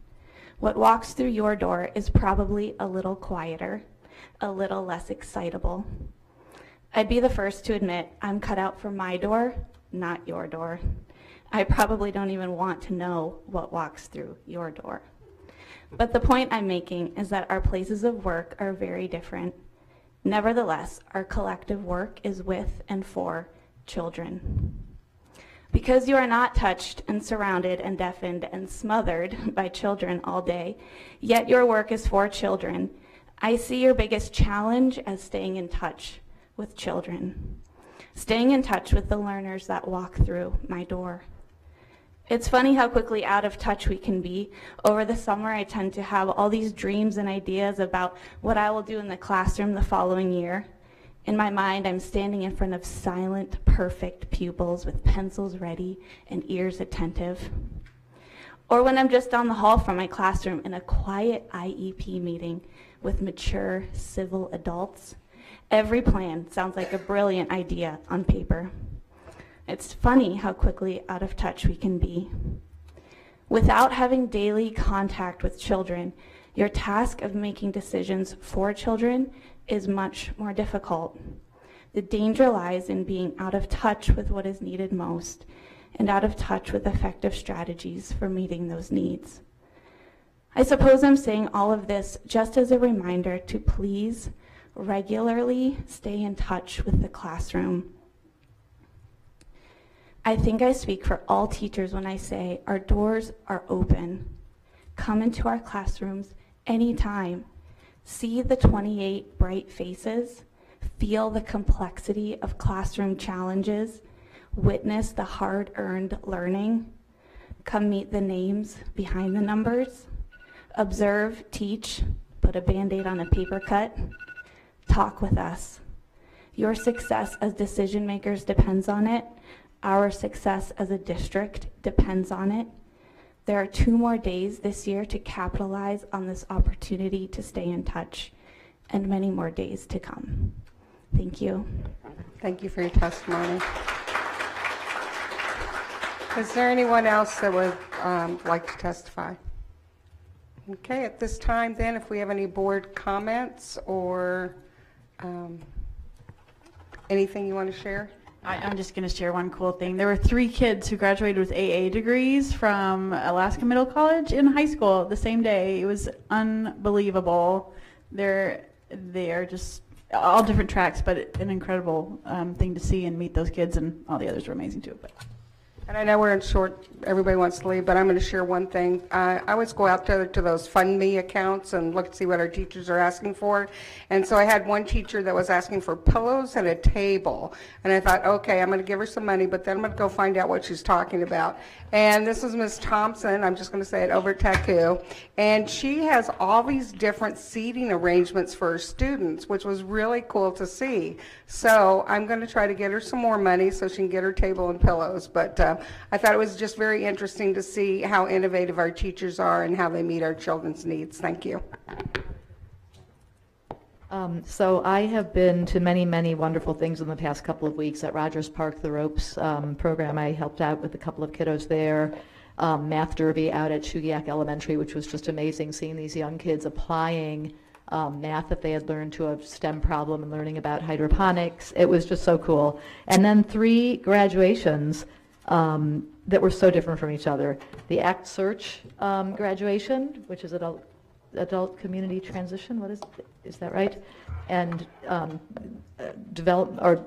kids who have learning disabilities or who have also had an opportunity to do internships, and that was just unbelievable. You were there too, Starr, just really touching. And then Paideia, which had 14 students graduating, and each of them had their parents get up and talk, and the students spoke, and they had Dee Genre as their speaker. Who knew? That was pretty cool. To Bartlett. So it's just amazing to me, all the different things that the district provides, all the different opportunities we have. It was just really a wonderful past couple of weeks. Yes, Andy. I got the opportunity to go to the Stellar graduation this afternoon, 40 students, and so every student gets 3 minutes to speak, which is very different from all the large high schools.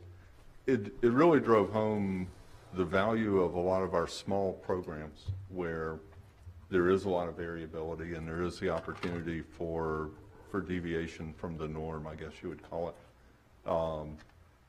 One student in particular said he didn't want to come to Stellar.